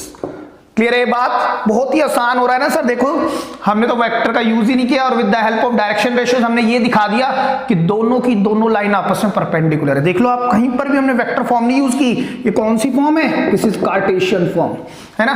चलिए आगे बढ़ते हैं। Show that the line through the point, इस बार भी लाइन बनानी है इन दोनों पॉइंट से, लेकिन इस बार परपेंडिकुलर नहीं पैरेलल प्रूव करना है टू द लाइन दिस। तो दिख ही रहा है, तो सर फिर से वही करते हैं। Let A 4 7 8 B 2 3 4 C -1 -2 1 and D 1 2 5। Late कर लिया मैंने इन पॉइंट को। तो डायरेक्शन रेशियोज निकाल दो सर पहले तो ए बी लाइन के, है ना, और direction ratios of C D line के। अच्छा सर, अगर हम इसको वेक्टर के थ्रू करते तो क्या करते? ए बी वेक्टर निकाल लेते, सी डी वेक्टर निकाल लेते, और अगर एक वेक्टर दूसरे वेक्टर का कुछ लैम्डा टाइम्स है तो yes sir they are parallel, है ना, और कोई पॉइंट कॉमन नहीं है तो कोलिनियर नहीं है, वो पैरेलल ही है ना। और देखो ए बी और सी डी में तो कोई पॉइंट वैसे ही कॉमन नहीं है, ए बी और सी डी। अगर ये होता ए बी और ए सी तो सर ए कॉमन आ रहा है, लेकिन कह रहा है ए बी और सी डी, तो इनमें तो कुछ कॉमन ही नहीं है, तो ये तो पक्का पैरेलल ही होंगी अगर एक वेक्टर दूसरे वेक्टर का लैम्डा टाइम्स आ जाए तो, है ना। तो अब सर इसको भी हम वेक्टर से नहीं डी आर से निकाल के देखते हैं। तो फिर हम क्या लिखेंगे? A1 B1 C1 A2 B2 C2, है ना। तो A1 क्या होगा सर? 2 - 4 लिखेंगे आप इसी तरह से, 3 - 7 4 - 8, ठीक है। यहाँ x1 y1 z1 कुछ लिखने की जरूरत नहीं, आप डायरेक्ट लिखे। ये कितना आएगा सर? -2, ये -4 और -4। A2 सर 1 - -1 2 - -2 5 - 1, तो ये आ गया 2 4 4। क्लियर है? अब मुझे क्या करना है? पैरेलल प्रूव करने हैं दोनों। तो पैरेलल प्रूव करने के लिए कंडीशन है, कंडीशन ऑफ कोलिनियरिटी और पैरेललिज्म। क्या है सर वो? हम जानते हैं अगर A1/A2 equal to B1/B2 equal to C1/C2 equal to lambda आ जाए, मतलब किसी नॉन जीरो कांस्टेंट के इक्वल आ जाए ना, तो सर काम हो जाए।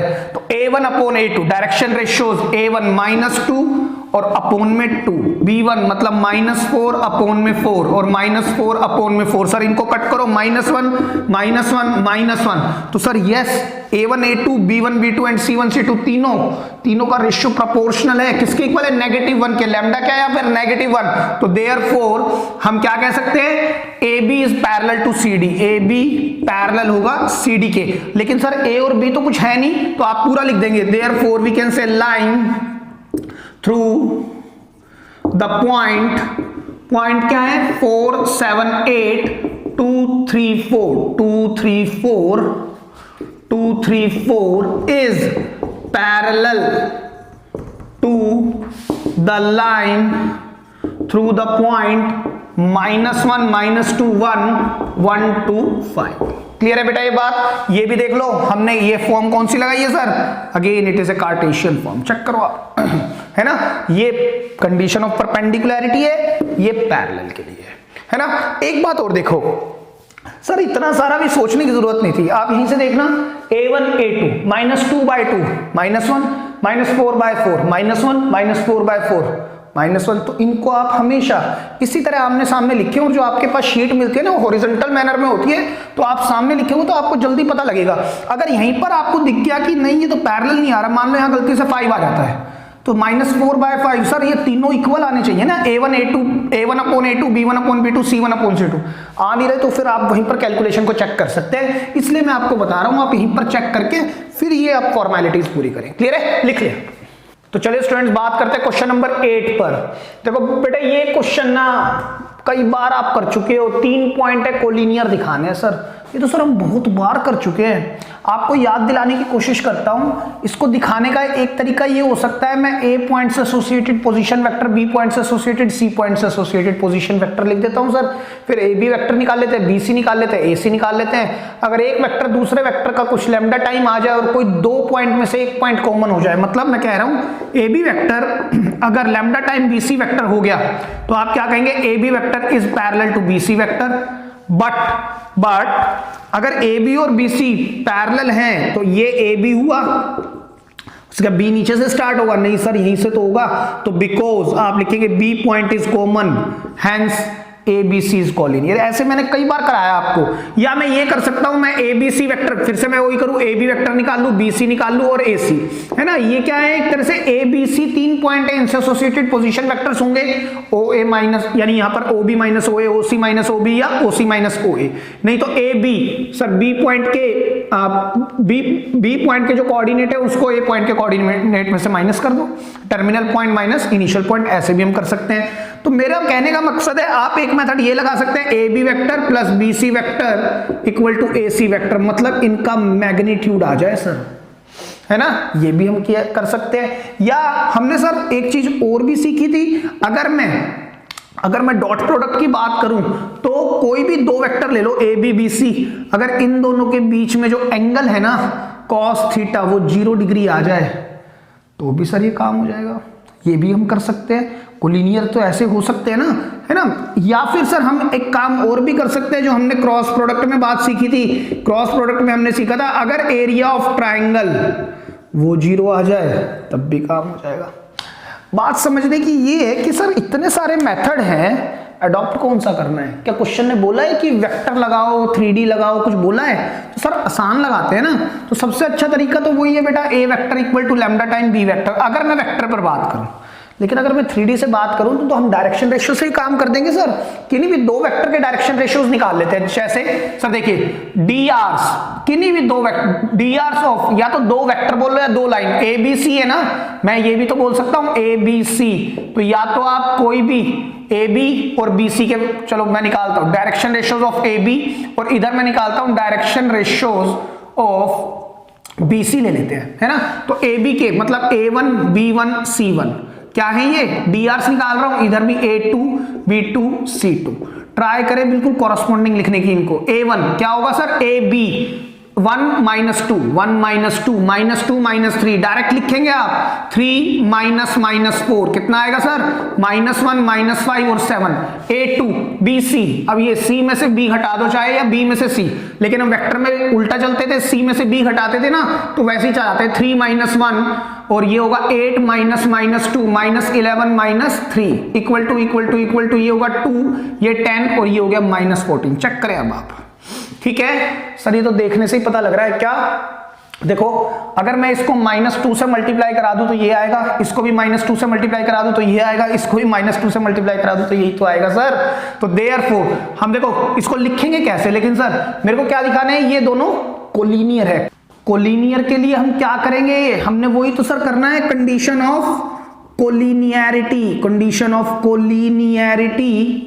ये डबल एल है भाई, डबल एल, थोड़ा सा साफ लिखता हूं इसको मैं दोबारा से। कोलिनियरिटी, देखिए कोलिनियरिटी या पैरेललिज्म, पैरेललिज्म क्या करेंगे sir, A1 upon A2 equal to, sir वो तो हम देख ही चुके हैं, ये तो फॉर्मेलिटी हम पूरी कर रहे हैं। किसके इक्वल आ जाए, एक नॉन जीरो कांस्टेंट लैम्डा के इक्वल। A1 कितना है, -1/2 -5/10 और 7/-14। कट करो इनको सर, सब -1/2 देंगे, -1/2 राइट, है ना। सभी प्रोपोर्शनल हैं तो इक्वल टू -1/2 आ रहा है, यही तो मेरा लैम्डा होगा।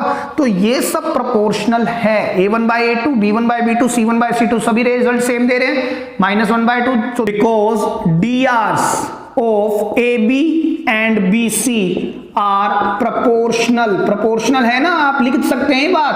तो therefore AB is parallel to BC। Sir एक बात समझाओ, AB पैरेलल हो गई BC के, बट एक बात इंपॉर्टेंट है, B यहां भी है और B यहां भी है, तो B point is common here. B point क्या है, कॉमन है ना फिर से। तो therefore A B and C are collinear, ये पैरेलल नहीं होंगी, कोलिनियर ही होंगी। क्लियर है बात? एक अच्छा क्वेश्चन है, अच्छे से करेंगे इसको, ठीक है। और इसी तरह से हमें बनाने कोलिनियरिटी पर क्वेश्चन। अब आप गांठ बांध लें, कभी भी कोलिनियरिटी का क्वेश्चन आ जाए तो या तो आप A vector equal to lambda time B vector लगाएंगे, नहीं तो आप ये क्या था, ये वेक्टर फॉर्म ही तो थी, है ना, और इसी से तो कार्टेशियन फॉर्म बनाई थी ये वाली, या ये लगाएंगे। और मुझे लगता है ये ज्यादा इंपॉर्टेंट है, ये जल्दी भी करेगी आपकी, इस पर तो बहुत समय लग जाता है ना। पहले वेक्टर बनाओ, ये बनाओ, इसमें डीआरसी निकाल लो और फॉर्मूला लगाओ, खत्म। डीआरसी निकालने हैं बस। Find the angle between the line whose direction ratios are this. हमें क्या निकालना है बेटा? एंगल निकालना है। एंगल का मतलब है cos थीटा। cos थीटा हमारे पास फॉर्मूला क्या होता है? a1 a2 plus b1 b2 plus c1 c2 divide by under root a1 square plus b1 square plus c1 square under root a2 square plus b2 square plus c2 square. ये मेरे पास Cartesian form है। अगर मैं इसकी vector form सोचूं ना, तो इसकी वेक्टर फॉर्म तो आप पढ़ चुके हैं डॉट प्रोडक्ट में, क्या होती थी? a dot b, a vector dot b vector divide by a vector magnitude and b vector magnitude, है ना, वो वेक्टर फॉर्म है। लेकिन सर हम वेक्टर का यूज नहीं करेंगे, अब कार्टेशियंस दिए हुए हैं, पॉइंट दिए हुए हैं, तो देखो ये क्या है? डायरेक्शन रेशियोज हैं, ये डायरेक्शन रेशियो है, ये भी डायरेक्शन रेशियो है, इनके बीच का एंगल निकालना है। तो देखो बिकॉज डायरेक्शन रेशियोज आर क्या है सर? a1 है मेरे पास a, b1 है मेरे पास b, c1 है मेरे पास c, ठीक है। इसी तरह से a2 है मेरे पास b माइनस सी, b2 है मेरे पास c माइनस ए, और c2 है मेरे पास a minus B.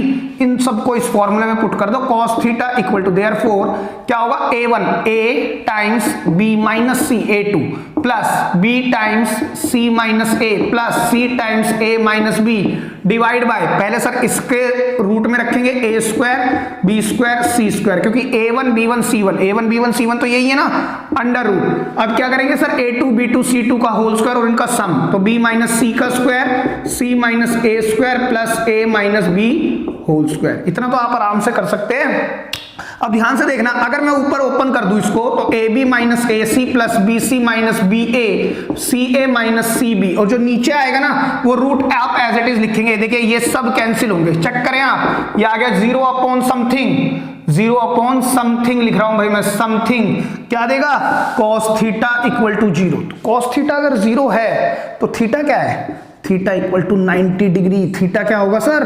cos theta अगर 0 है तो थीटा क्या होगा? 90 डिग्री होगा। It means what? कि ये जो दोनों है ना, इन दोनों से जो लाइन बनेगी वो क्या होगी? परपेंडिकुलर होगी। बात समझ रहे हैं? इन दोनों डायरेक्शन, ये भी डायरेक्शन रेशियोज है किसी लाइन के, और ये भी डायरेक्शन रेशियोज है, तो हम डायरेक्ट कह सकते हैं therefore lines are perpendicular to each other, है ना, लाइंस आर परपेंडिकुलर, क्योंकि जब डॉट प्रोडक्ट 0 आती है, सॉरी जब थीटा पाई बाय 2 आता है किन्हीं भी दो लाइन के बीच में, ये डीआर किसके हैं? लाइन के ही तो है, और ये भी डीआर किसके हैं? लाइन के, तो ये दोनों लाइन आपस में परपेंडिकुलर होंगे। क्लियर है? लिख लें। तो चलिए स्टूडेंट्स एक और क्वेश्चन पर बात करते, कहता है if the coordinates of the point, coordinate किनके? इन पॉइंट्स के मेरे पास गिवन है respectively, then find the angle between the lines AB and CD।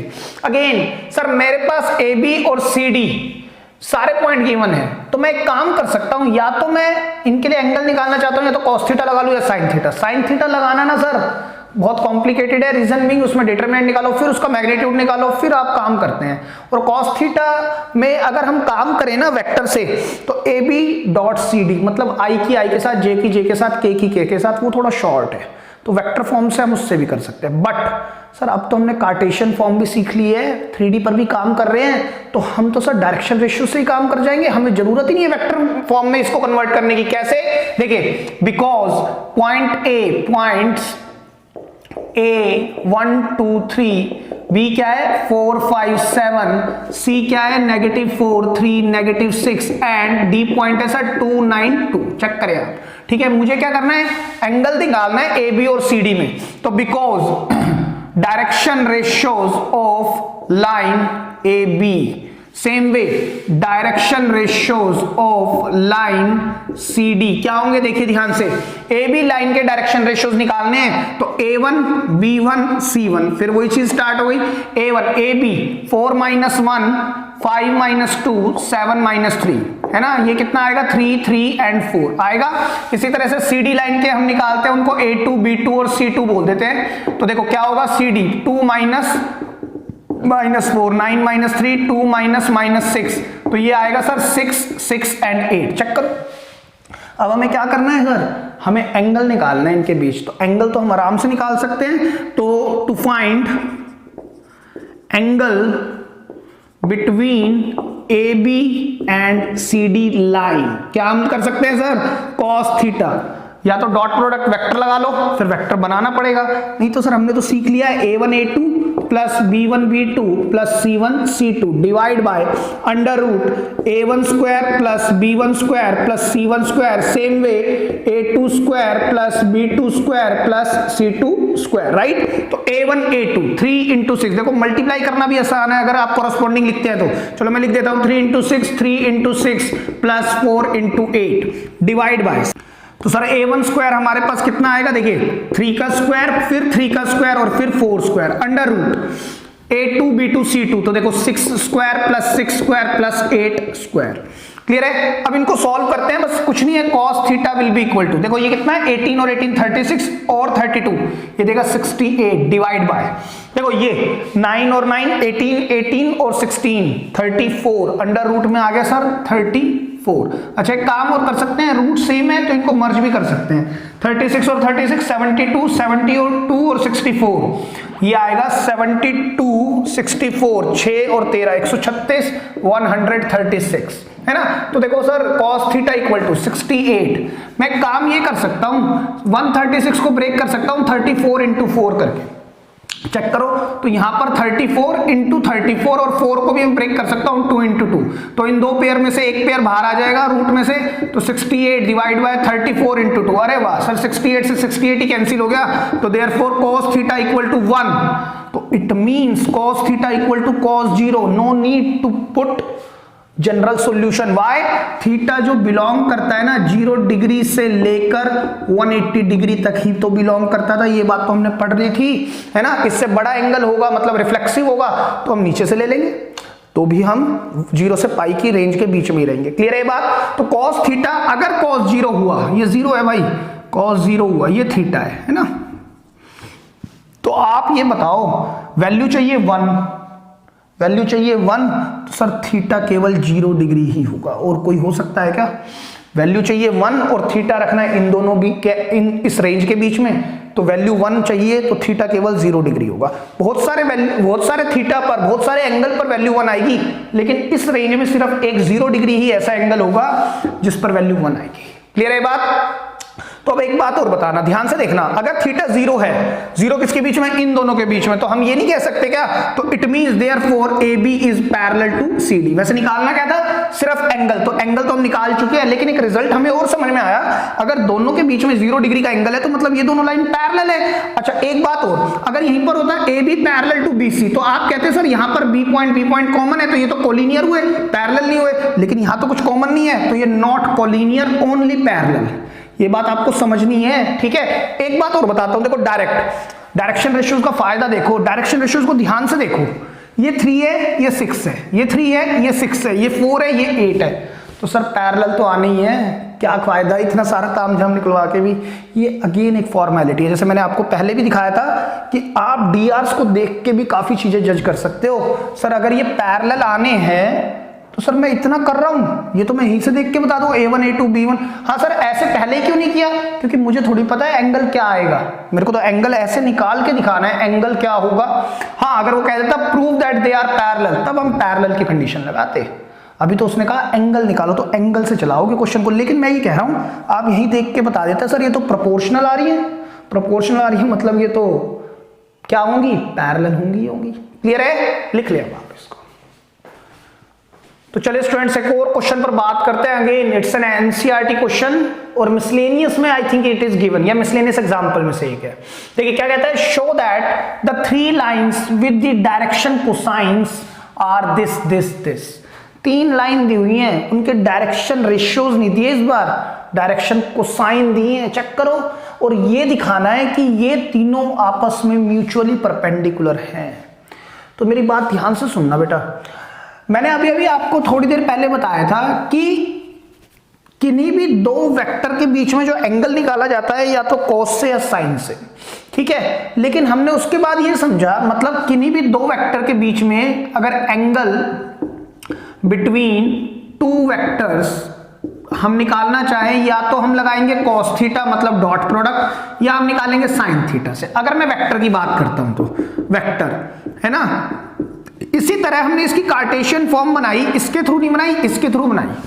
इसके थ्रू हमने क्या किया, कार्टेशियन फॉर्म क्यों बनाई, हमने सोचा कि यार angle between two vectors why only vector form, हम क्यों नहीं डायरेक्शन रेशियो से निकाल सकते। तो हमने कहा डी से भी निकालेंगे हम तो, और डीसी से भी निकालेंगे। डी से तो हमने पढ़ा कि कॉस थीटा क्या होता है, a1 a2 plus b1 b2 plus c1 c2 upon में a1 square plus b1 square plus c1 square, same में a2 square plus b2 square plus c2 square, है ना। डीआर से तो मैंने सारे बताए। फिर मैंने कहा था डीसीज पर बात करेंगे अभी, अब डीसीज पर बात करते हैं। और मैंने आपको ये भी कहा डायरेक्शन कोसाइन जब जब निकाला जाता है ना, तो दो मेथड चाहिए, या तो डीआर्स हो या फिर एंगल हो, है ना, या फिर मैंने आपको कहा था ना, एक बात और करूंगा मैं डायरेक्शन कोसाइन से रिलेटेड, तो मैं वही करने जा रहा हूं कि अगर मेरे पास डायरेक्शन कोसाइन गिवन है और मुझे कुछ परपेंडिकुलर, मतलब अगर मेरे को डायरेक्शन कोसाइन मतलब कि मेरे को अगर एंगल बिटवीन टू वेक्टर्स निकालना है,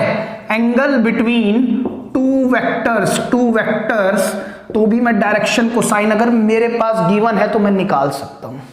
एंगल बिटवीन टू वेक्टर्स मैं निकाल सकता हूं अगर मेरे पास डायरेक्शन कोसाइंस गिवन है। मैं दोबारा बोल रहा हूं, अगर मेरे पास डायरेक्शन कोसाइंस गिवन है। ये दो तो क्या काम कर रहे थे, अगर डीआर्स गिवन है तो मैं डीसीज निकाल सकता हूं, अगर मेरे पास एंगल्स गिवन है अल्फा बीटा गामा तो भी मैं निकाल सकता हूं। अब मैं क्या कह रहा हूं, अगर मेरे पास डायरेक्शन कोसाइन ही दे दे, इस बार गिवन कौन दे दे ये, तो मैं एंगल भी निकाल सकता हूं। एंगल दे दे तो डीसीज भी निकाल सकता हूं, और डीसी दे दे तो एंगल भी निकाल सकता हूं। मतलब मैं इस पर इस तरह से काम कर सकता हूं। ऑल्दो इस पर एक आधा क्वेश्चन ही है आपकी एक्सरसाइज में, इसलिए इस पर ज्यादा स्ट्रेस नहीं दिया जाता, लेकिन आ सकता है क्योंकि इट इज अगेन एनसीईआरटी में गिवन है ये बात भी, ठीक है। तो देखो करेंगे कैसे, हालांकि बहुत ही इजी, बहुत ही सिंपल है, कुछ इसमें करना नहीं है। मैंने आपको जब भी बताया था, जब मैं इसका इंट्रो दे रहा था अभी थोड़ी देर पहले ही, तो इसमें अभी भी कुछ नहीं करना। देखो ध्यान से, सबसे पहले हमने डायरेक्शन रेशियोज लिखते हैं, है ना। Angle between two lines using direction ratios कैसे निकलेगा सर, कॉस थीटा से निकाला हमने, cos theta equal to a1 a2 plus b1 b2 plus c1 c2 divide under root a1 square plus b1 square plus c1 square, same way a2 square b2 square and c2 square. तो cos theta equal to, ध्यान से देखना, मैं इसको ऐसे भी तो कर सकता हूं, मैं इस न्यूमरेटर से ब्रेक कर दूं इसको। न्यूमरेटर से ब्रेक करने का मतलब क्या है सर, थोड़ा सा देखो मैं इधर करके लिखता हूं, cos थीटा इक्वल टू, ये मैंने लिखा a1 a2, और नीचे क्या आएगा सर, पूरा डिनोमिनेटर, क्योंकि डिनोमिनेटर ब्रेक नहीं हो सकता। ये बात तो हमने इंटीग्रेशन में भी बहुत बार करी थी कि डिनोमिनेटर को ब्रेक नहीं किया जा सकता, है ना। तो a2 square b2 square c2 square plus, अब आए हम b1 b2 पर डिवाइड में, फिर क्या लिखेंगे सर, यही क्वांटिटी मतलब a1 square b1 square c1 square, फिर लिखेंगे a2 square b2 square c2 square plus c1 c2 divide by under root a1 square b1 square c1 square under root a2 square b2 square and c2 square. मैं ऐसे लिख सकता हूं।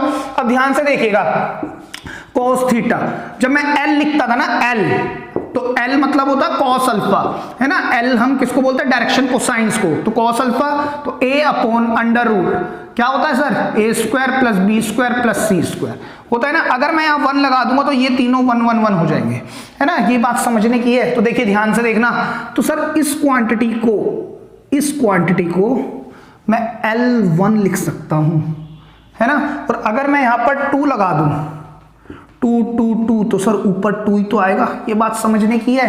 तो मैं इसके साथ इसको ले लूं तो ये क्या है सर, L2 प्लस इधर देखिए b1 अपॉन दिस, ये तो है सर m2 L1 m1 है ना, और b2 अपॉन दिस ये है m2 plus c1 upon this ये है सर n1 और ये क्या है n2। चेक करो, तो cos थीटा हमारे पास इस तरह से लिखा जा सकता है। मतलब अगर मेरे पास डायरेक्शन कोसाइन गिवन है तो डायरेक्शन कोसाइंस मतलब L अगर गिवन है तो मैं डायरेक्ट लिख दूंगा L1 L2 M1 M2 N1 N2 equal to cos theta. तो मैं डायरेक्शन कोसाइंस की सहायता से एंगल निकाल सकता हूं। क्लियर है बात? यहां पर भी दो रिजल्ट बनते हैं, क्या? If theta equal to 90 degree या if theta equal to 0 degree. अगर थीटा 90 है तो cos 90 0, तो ये जो डॉट प्रोडक्ट है ना L1 L2 M1 M2 है ना, डॉट प्रोडक्ट तो नहीं कहूंगा क्योंकि ये तो नंबर्स आ गए है ना, तो N1 N2 इक्वल टू 0, बेटा डॉट प्रोडक्ट नहीं है। क्लियर है बात? तो देखो जब जब एंगल 90 डिग्री होगा तो direction ratios A1 A2 plus B1 B2 plus C1 C2 वो भी 0 होंगे, और जब भी एंगल 90 डिग्री होगा तो direction cosines L1 L2 plus M1 M2 plus N1 N2 वो भी इक्वल टू 0 होंगे। क्लियर है बात? अगर एंगल 90 डिग्री है तो ये तो डायरेक्शन कोसाइंस की बात हो गई, डीसीज की। अगर मैं डीआरस की बात करता हूं, मैं लिख ही देता हूं यहां पर A1 A2 plus B1 B2 plus C1 C2 equal to 0। ये बात हम पहले पढ़ चुके है ना। अगर थीटा 0 हो गया, ध्यान से सुनना, अगर एंगल 0 हो गया तो सर यहां रखने से तो कुछ cos 0 ये 1 आ जाएगा, इससे तो कुछ पता नहीं लगा। अब आप ऐसे सोचो, अगर एंगल 0 डिग्री है दो एंगल्स के बीच में, मतलब दो लाइनों पर जो एंगल बन रहा है ना अबाउट द कोऑर्डिनेट एक्सिस वो सेम आ रहा है। बात समझे, मान लीजिए एक ये लाइन है और एक ये लाइन है ना, तो इन दोनों लाइनों का एंगल सेम आएगा। सेम क्यों आएगा? दोनों पैरेलल है। मान लो ये एंगल कुछ बना रही है इस लाइन के साथ, देखो ध्यान से देखना, मैं ये कह रहा हूं, बात समझने की कोशिश करें। ये मेरे पास वन डायमेंशनल स्पेस है, मैंने कहा एक एक्सिस, ये जो एंगल बन रहा है मान लो ये बन रहा है। अब मैं अगर इस लाइन के पैरेलल एक और लाइन बना दूं तो ये एंगल भी तो सेम बनेगा, दोनों एंगल सेम बनेंगे। या आप ऐसे समझ ले, ये दो लाइन है और इसको एक ट्रांसवर्सल कट करेगी, तो सर ये तो क्या है, ये कॉरस्पॉन्डिंग एंगल्स तो हमेशा सेम ही तो बनेंगे। ये दो पैरेलल लाइन है, इसको ट्रांसवर्सल कट कर रही है, ये दो पैरेलल लाइन है, इसको ऐसे ट्रांसवर्सल कट करेगी, तो ये दोनों सेम बनेंगे।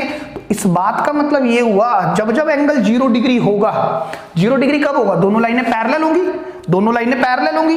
जब जब दोनों लाइनें पैरेलल हो गई तो जो एंगल यहां होगा वही एंगल यहां होगा या नहीं होगा? मतलब समझो बेटा, जो एंगल एक्स एक्सिस के साथ ये बनाएगा वही एंगल ये बनाएगा, क्योंकि दोनों के बीच एंगल क्या है? 0 डिग्री। भाई जो एंगल एक्स एक्सिस, मान लो ये एक्स एक्सिस है ना, तो जो एंगल ये यहां से बन रहा है वही एंगल यहां से बनेगा, है ना। जैसे मान लीजिए दो पैरेलल लाइन है, तो अगर ये एक्स एक्सिस के साथ, मान लो एक्स एक्सिस यही है, ठीक है, ये एक्स एक्सिस है, तो इसका जो एंगल बनेगा वही तो इसका बनेगा। तो जो एंगल ये बनाएगा कॉस, ये अल्फा, जो एंगल यहां से अल्फा का मतलब अगर मैं इसका कोसाइन ले लूं तो L बोलते हैं हम उसको, तो जो एंगल L1 बनाएगा वही L2 बनाएगा। तो इस बात का मतलब ये हुआ कि L1 equal to L2, M1 equal to M2, N1 equal to N2, ये रिजल्ट निकल के आएगा। मतलब L1 और L2 दोनों सेम एंगल बनाएंगे एक्सिस के साथ, सेम वे ये सेम वे। क्लियर है ये बात अच्छे से, है ना। तो अगर यही condition theta equal to 0 direction ratios पे ले लेते हैं तो क्या होगा sir? A1 upon A2 equal to B1 upon B2 equal to C1 upon C2 equal to lambda which is non zero constant, है ना। अगर वेक्टर फॉर्म लिखते हैं तो A vector equal to lambda time B vector. Clear है? अब आप इसको लिख लो, हम इस क्वेश्चन को चेक करते हैं। तो देखिए ये मेरे पास क्या दिया है? डायरेक्शन कोसाइंस दिया है। देखो ध्यान से, ये 3 है, 3 यहां है, फिर ये कॉलन लगा हुआ है, मतलब यहां पर ये खत्म, फिर एक ही है। तो देखिए डायरेक्शन कोसाइंस आर, ध्यान से पढ़ना है इसको, डायरेक्शन कोसाइंस आर क्या है हमारे पास? सर L1, M1 और N1, है ना। क्या है सर? ये 12/13 minus 3/13 and minus 4/13। Same way L2, M2, N2 आप कॉरस्पॉन्डिंग ही लिखे भाई, 4/13, 12/13 and 3/13। Same way L3, M3 and N3 equal to, ये कितना होगा? 3/13 नेगेटिव 4/13 एंड 12/13। चेक करें। 4 परपेंडिकुलैरिटी कंडीशन इज, कंडीशन क्या है बेटा? L1 L2 प्लस, देखो ये कंडीशन है ना, M1 M2 plus N1 N2 equal to 0। तो यहां से आप LHS को पिक करेंगे, फिर से L1 L2 सर ये 12/13 into 4/13 plus -3/13 into 12/13 plus -4/13 into 3/13, ये होगा 48/169, ये हो गया 36/169, ये हो गया 12/169। तो देखो 48 - 36 - 12 ये 0/169 विच इज इक्वल टू 0, और इक्वल टू क्या कर सकते हैं RHS। तो हम कह सकते हैं यस, ये जो लाइंस है ना L1 और L2 ये परपेंडिकुलर हो गई है ना। लेकिन हम पूरा करेंगे नाउ अब हम क्या करेंगे सर, L1 L2 कर दिया हम, अब हम इन दोनों में देखते हैं L2 L3 में। तो L2 L3 plus M2 M3 plus N2 N3, ठीक है। अब आप इनको मल्टीप्लाई कराएंगे तो 4/13 इंटू 3/13 प्लस 12/13 इंटू -4/13 फिर 3/13 इंटू 12/13, यहां से भी क्या आ जाएगा सर 0 आ जाएगा। सेम वे आपने एक बार L1 और L3 को भी दिखाना है, ठीक है, यहीं पर दिखा देता हूं मैं। आप यहां पर क्या करेंगे, अब आप नेक्स्ट पर चेक करेंगे ऑल्सो करके, also L1 L3 plus M1 M3 plus N1 N3, और जब आप इसको करेंगे तो ये भी आपके पास 0 ही आ जाएगा। तो आप लास्ट में क्या कहेंगे, ये सब 0 आ गए, तो इट मीन्स या meaning all 3 lines are perpendicular to each other। Clear है, लिख ले भाई। और दूसरी बात बेटा देखो, ये टॉपिक ना एक बहुत ही शानदार टॉपिक है, ठीक है। मैं ये कहूंगा आप लोगों को कि rather than catching a speed या फिर बहुत स्पीड से जाने की बजाय स्लो जाएं। स्लो जाने का मकसद ये होना चाहिए कि ये सारे लेक्चर जो मैं कराता जा रहा हूँ ना, खास तौर से 3D के, बेटे जल्दी से बच्चों को समझ नहीं आते, क्योंकि इसमें है ना मैंने देखा है टीचर्स विजुअलाइजेशन कराते हैं, वो विजुअलाइजेशन ना हर बच्चा नहीं पकड़ पाता, क्योंकि हर बच्चे का माइंड उतना ग्रो नहीं होता जैसे टीचर सोच रहा है ना वैसे उसको सोचने को बता पाए, या तो कोई ऑब्जेक्ट हो मैं उससे समझा पाऊँ। अगर ऑब्जेक्ट नहीं है ना तो रादर देन 3D डायग्राम्स आप ट्राई करें इसको ऐसे ही पकड़ने की, क्योंकि प्लेन्स पर तो आपको डायग्राम मिलेंगे, लेकिन अगर आप यहाँ पर भी डायग्राम देखने लग जाएंगे ना तो बेटा बड़ी परेशानी होने लग जाएगी। क्लियर है, मैं यही कहूंगा बार बार, गो स्लो चलने वाले भी जीतते हैं, ऐसा जरूरी नहीं है कि भागने वाले जीते हैं। ध्यान से करें अच्छे से। क्लियर है, थैंक यू सो मच।